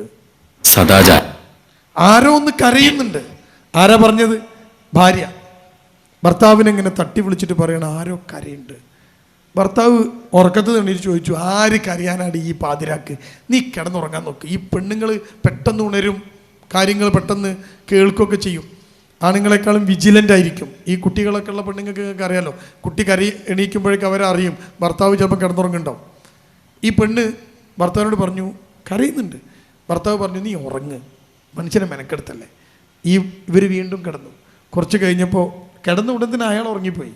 ഈ ഭാര്യ വീണ്ടും ഒരു തേങ്ങൽ കേൾക്കുന്നു. ഭാര്യ ഒരു തേങ്ങൽ. ഈ തേങ്ങൽ കേട്ടപ്പോൾ ഭാര്യ വീണ്ടും ഭർത്താവിനെ വിളിച്ച് പറഞ്ഞു, ഉണ്ട്, ആരോ തേങ്ങിക്കരയുന്നുണ്ട്, ഞാൻ കേൾക്കുന്നുണ്ട്. ഭർത്താവ് പറഞ്ഞു, ആരാടി ഇപ്പം തേങ്ങിക്കരയുക? അങ്ങനെ ഈ 2 പേരും കൂടി ഉറങ്ങാതെ ജനലിൻ്റെ പാളി അല്പമൊന്ന് തുറന്നു വെച്ചിട്ട് അവർ കാതോർത്തു നിന്നു, ഇനി ഈ കരച്ചിൽ കേൾക്കുമോ എന്നറിയാൻ. അങ്ങനെ ഇരിക്കുമ്പോൾ വീണ്ടും കേൾക്കുന്നു ഒരു തേങ്ങൽ. അത് ഭർത്താവും കേട്ടു. അപ്പോൾ ഭാര്യൻ്റെ തോന്നലല്ല, ആരോ തേങ്ങുണ്ട്. ഉച്ചത്ത് കരയുന്നില്ല, അടക്കിപ്പിടിച്ച ഒരു തേങ്ങൽ മാത്രം. ഭർത്താവ് പറഞ്ഞു, ഉണ്ടല്ലോ, ആരോ തേങ്ങുണ്ട്. ഭാര്യ പറഞ്ഞു, നോക്കൂ, നിങ്ങൾ മോനെ വിളിക്ക്, മുകളിൽ കിടന്നുറങ്ങുന്ന മോനെ വിളിക്ക്. ബാപ്പ മോനെ വിളിച്ചു. മോനും ബാപ്പയും കൂടി ഒരു ടോർച്ചടിച്ച് തൻ്റെ വീടിൻ്റെ പരിസരത്തൊക്കെ ടോർച്ചടിച്ച് പോയി. കാരണം എന്താ? വീടിൻ്റെ പരിസരത്ത് മുഴുവൻ ടോർച്ചടിച്ച് പോയി. എന്നിട്ട് ആ ടോർച്ചടിച്ച് ഇങ്ങനെ പോയിട്ട് ആ ടോർച്ച് ഫുള്ള് നോക്കി തിരിച്ചു വന്നു. ഒരാളെയും കാണില്ല. ഇയാൾ വിചാരിച്ചത് ആരോ വീണ് കിടക്കുന്നുണ്ടാവും, പക്ഷെ ഒരാളെയും കാണാനില്ല. ടോർച്ചടിച്ചിട്ട് ഇയാൾ തിരിച്ചു വന്നു. ഭാര്യയോട് പറഞ്ഞു, ഇവിടെ ആരുമില്ല, നമുക്ക് കിടക്കാം. ചിലപ്പം തോന്നിയതായിരിക്കും. വീണ്ടും അവർ കിടന്നു കഴിഞ്ഞപ്പോൾ അല്പം കഴിഞ്ഞപ്പോൾ വീണ്ടും ഈ തേങ്ങൽ. ഇവർ കാതോർത്തപ്പോൾ മനസ്സിലായി, തേങ്ങൽ അവരുടെ വീടിൻ്റെ പരിസരത്ത് നിന്നല്ല, മറിച്ച് തൊട്ടപ്പുറത്ത് അയൽവാസിയുടെ മതിലിൻ്റെ അപ്പുറത്തു നിന്നാണ് ഈ തേങ്ങൽ കേൾക്കണത്. അപ്പം നമ്മുടെ വീട്ടിൽ നിന്നല്ല, അപ്പുറത്തെ വീട്ടിൽ നിന്ന് മതിലിൻ്റെ അടുത്തുനിന്ന് ആ തേങ്ങൽ. അവിടെ ആരോ വീണ് കിടക്കുന്നുണ്ടാകും അല്ലേ. ഉടൻ മുകളിലേക്ക് പോയ മകനെ ഫോൺ ചെയ്ത് വരുത്തി. വീണ്ടും ആ മകനെ വരുത്തിയിട്ട് ആ മകനെ വിളിച്ച് താഴത്തിറക്കിയിട്ട് ഇവർ ടോർച്ചുമായി അടുത്ത വീട്ടിൻ്റെ ഗേറ്റിനുള്ളിലൂടെ ടോർച്ച് ഇങ്ങനെ അടിച്ചു നോക്കണ്. ആരാ വീട് കിടക്കണമെന്ന് അറിയണമല്ലോ. ഇങ്ങനെ അടിച്ചു നോക്കിയപ്പോൾ കാണുന്ന കാഴ്ച എന്താണെന്നറിയോ? തൊട്ട അയൽവാസി ഗൾഫിൽ ചെന്ന് പണമുണ്ടാക്കി 2 നില വീടെടുത്ത് സുഖമായി കഴിയുന്ന അയൽവാസി, അയാളും അയാളുടെ ഭാര്യയും മുറ്റത്ത് കെട്ടിയ ഒരു തിണ്ടിൻ്റെ മുകളിൽ ഇരിക്കുക. രാത്രി 12 മണിക്ക് മുറ്റത്ത് തിണ്ടുണ്ടാവുമല്ലോ, ആ തിണ്ടിൻ്റെ മുകളിൽ ഇരിക്കുക. ഒരു തണുത്തിട്ട് ഇങ്ങനെ വിറയ്ക്കുന്നുണ്ട്. ഈ ഭാര്യയും ഭർത്താവും ഇങ്ങനെ കെട്ടിപ്പിടിച്ചിരിക്കുകയാണ്. രാത്രി 12-12:30 മണിക്ക് വീടിൻ്റെ പുറത്ത് സ്വന്തമായി അധ്വാനിച്ചുണ്ടാക്കിയ, ഗൾഫിൽ പോയി ചോര നീരാക്കി ഉണ്ടാക്കിയ ഈ വീടിൻ്റെ പുറത്ത് ഇവരിയ്ക്കുകയാണ്, ഭാര്യയും ഭർത്താവും. ഈ ടോർച്ച് അടിച്ച് നോക്കിയപ്പോൾ അയൽവാസി കാണുന്നത് ഈ 2 ആൾക്കാരും പുറത്തിരിക്കുന്നതാണ്. ഇവർ ഗേറ്റ് തുറന്ന് അകത്തേക്ക് കയറി ചെന്നിട്ട് ചോദിച്ചു, നിങ്ങൾ എന്താ ഇവിടെ ഇരിക്കുന്നത്? ഉടൻ ആ ഭർത്താവ് പറഞ്ഞു, ഒച്ചണ്ടാക്കല്ലേ, ആരും അറിയിക്കരുത്. അയാൾ ചോദിച്ചു, നിങ്ങൾ എന്തിനാ പുറത്ത് നിൽക്കണത്? എന്തിനാ നിങ്ങൾ കരയണത്? ഈ പെണ്ണിങ്ങനെ തേങ്ങി കരയെ. പെണ്ണിന് കരച്ചിൽ പിടിച്ചേക്കാൻ കഴിയില്ല. ഉടൻ ഇയാള് പതിഞ്ഞ സ്വരത്തിൽ അയൽവാസിയോട് പറയാണ്, നോക്കൂ, കുറച്ച് കാലമായിട്ട് എൻ്റെ മകൻ ലഹരിക്കടിമയാണ്. കുറച്ച് കാലമായി, ഞങ്ങൾ ആരോടും പറഞ്ഞിട്ടില്ല. ഇപ്പം എന്താ പറ്റി? അയാൾ ചൂണ്ടിക്കാണിച്ചു കൊടുക്കുക, എൻ്റെ മോന് എന്തോ വലിച്ചു കയറ്റി വന്നിട്ടുണ്ട്. എന്നിട്ട് ഉമ്മയുമായിട്ട് അവൻ പ്രശ്നമായി. അടുക്കളയിൽ ചെന്ന് അവൻ കത്തിയെടുത്തു. ഉമ്മാൻ്റെ നേരെ പിടിച്ചിട്ട് പറഞ്ഞു, പോരൻ്റെ പുറത്തേക്ക് ഇറങ്ങിക്കോ, അല്ലെങ്കിൽ ഞാൻ വെട്ടും. അകത്ത് കിടക്കുന്ന മയക്കുമരുന്ന് അവനെ മനുഷ്യനല്ലാതാക്കിയിരിക്കുന്നു. വെട്ടും ഞാൻ, പുറത്തേക്ക് ഇറങ്ങ്. ആരോടാ പറയണെന്നറിയോ? വീട് സ്വന്തമായിട്ടുണ്ടാക്കി ആധാരത്തിൽ വാപ്പാൻ്റെ പേരാണ്, ഇതിൻ്റെ വീടാണ്, ആധാരം എൻ്റെ പേരിലാണ്, ഞാനാണ് അധ്വാനിച്ചത്, ഞാനാ കഷ്ടപ്പെട്ടത്, ഈ വീടിൻ്റെതാ. പറഞ്ഞിട്ട് കാര്യമുണ്ടോ? കഞ്ചാവ് അടിച്ച് നിൽക്കുന്ന മനുഷ്യൻ്റെ മുമ്പ് പോയിട്ട് ആധാരം കാണിച്ചു കൊടുത്തൊരു കാര്യമുണ്ടോ? അതോ കീറി വലിച്ചെറിയും. ആ മകൻ പറഞ്ഞു, ഇറങ്ങിക്കോ, 2 ആളും. അകത്ത് കയറിയ ഞാൻ വെട്ടും. ഈ ബാപ്പ ഉമ്മാനെ ചേർത്ത് പിടിച്ചിട്ട് പറഞ്ഞു, വാടി നമുക്ക് ഇറങ്ങാം. അവൻ വെട്ടും. നിന്റെ വയറ്റിൽ നിന്ന് 10-24 കൊല്ലം മുമ്പ് വന്ന ഒരു കുട്ടിയല്ലവൻ. ഇന്ന് മയക്കുമരുന്ന് അവനെ മൃഗമാക്കി മാറ്റിയിരിക്കുന്നു. ആ ഉമ്മയും ബാപ്പയും പുറത്തെ തിണ്ടിൽ ഡിസംബർ മാസത്തിലെ തണുപ്പിലിരിക്കുകയാണ്. എൻ്റെ പ്രിയപ്പെട്ട ഉമ്മയും ബാപ്പയും തിരിച്ചറിയണം, ഇത് വെറും ഒരു സമൂഹത്തിൻ്റെ പ്രശ്നമായിട്ട് നിങ്ങൾ മാറ്റരുത്. ഇത് നിങ്ങളുടെ വീട്ടിനകത്ത് വന്നാൽ നിങ്ങൾ താമസിക്കുന്ന വീട്ടിനകത്ത് കിടന്നുറങ്ങാൻ കഴിയാത്ത അവസ്ഥയിലേക്ക് നിങ്ങളെ കൊണ്ടുപോകും, അല്ലേ? എന്നിട്ട് ഈ 2 മനുഷ്യന്മാരെ, അയൽവാസിയായ മനുഷ്യൻ പറഞ്ഞു, നിങ്ങൾ ഏതായാലും ഇവിടെ നിൽക്കണ്ട, നിങ്ങൾ ഇന്ന് എൻ്റെ വീട്ടിൽ ഉറങ്ങാം. അയാൾ കൊണ്ടുവന്ന് റൂം തുറന്നു കൊടുത്ത് ആ റൂമിനകത്താക്കി അവർ വാതിലടച്ചു. ഒരു കാര്യം ഉറപ്പാണ്, ആ രാത്രി അവർ ഉറങ്ങാൻ ഒരു വഴിയുമില്ല. ഉറങ്ങാതിരുന്നിട്ടുണ്ടാകും. എങ്ങനെ ഉറങ്ങാൻ കഴിയുക? പക്ഷെ ആ റൂമിനകത്താക്കി, നിങ്ങൾ തണുത്ത് വിറച്ച് നിൽക്കല്ലേ, ഇവിടെ നിൽക്ക് എന്ന് പറഞ്ഞ റൂമിനകത്താക്കി. നേരം വെളുത്ത് ഇയാൾ അറിയിച്ചതിൻ്റെ അടിസ്ഥാനത്തിൽ വാർഡിൻ്റെ മെമ്പർ വന്നു, പോലീസ് വന്നു. ഇവനെ വീട്ടിനകത്തുനിന്ന് പിടിച്ച് ജീപ്പിൽ കയറ്റി ഡി അഡിക്ഷൻ സെൻറ്ററിൽ കൊണ്ടുപോയി ഇട്ടു. പക്ഷേ ആ ഉമ്മാക്കും പാപ്പാക്കും സമാധാനമില്ല. ഈ ഡി അഡിക്ഷൻ സെൻറ്ററിൽ മാസം 1 കഴിഞ്ഞാൽ അവൻ വീണ്ടും പുറത്തിറങ്ങും, ഈ വീട്ടിനകത്ത് വരും. ഇനിയും ഉമ്മാക്ക് നേരെ അവൻ കത്തിയെടുക്കും. ഏത് ഉമ്മയ്ക്കാണ് കിടന്നുറങ്ങാൻ പറ്റുക? നിങ്ങൾ ചിന്തിച്ച് നോക്ക്.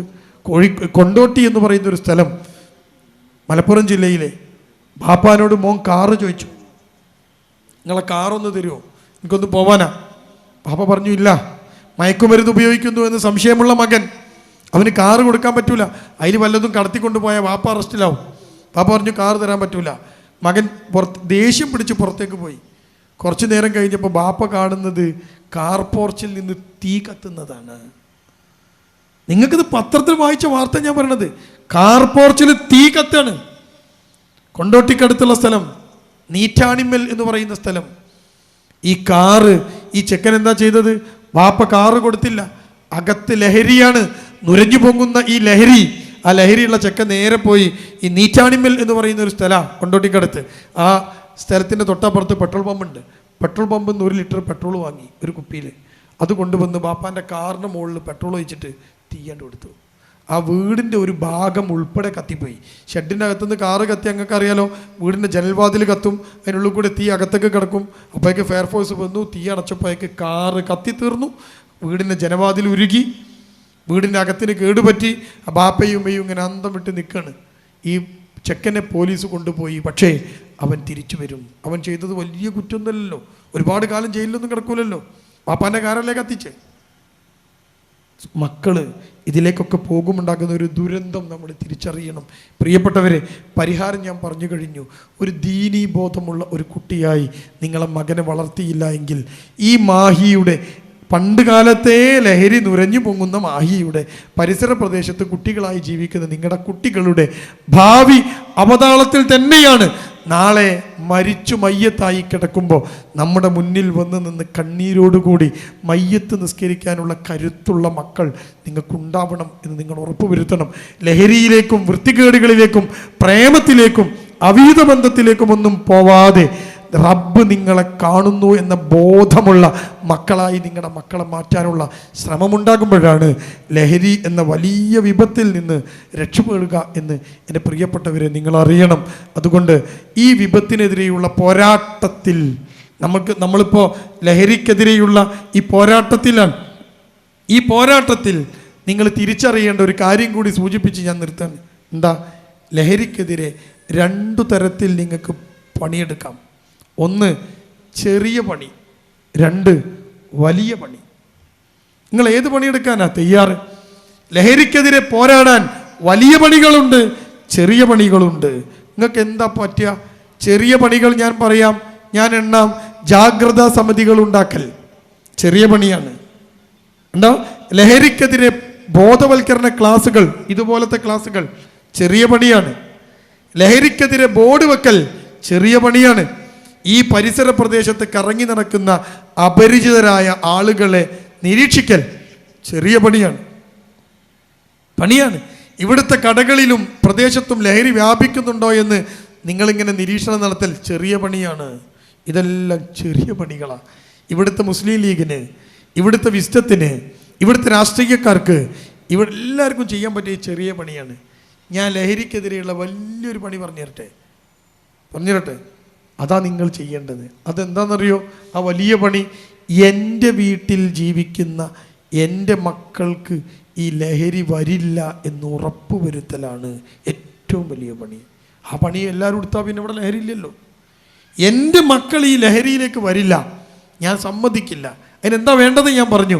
കൃത്യമായ ഒരു മതബോധം, ഒരു സാൻമാർഗികത, മൊറാലിറ്റി നിങ്ങളുടെ കുട്ടികൾക്ക് കൊടുക്കലാണ്.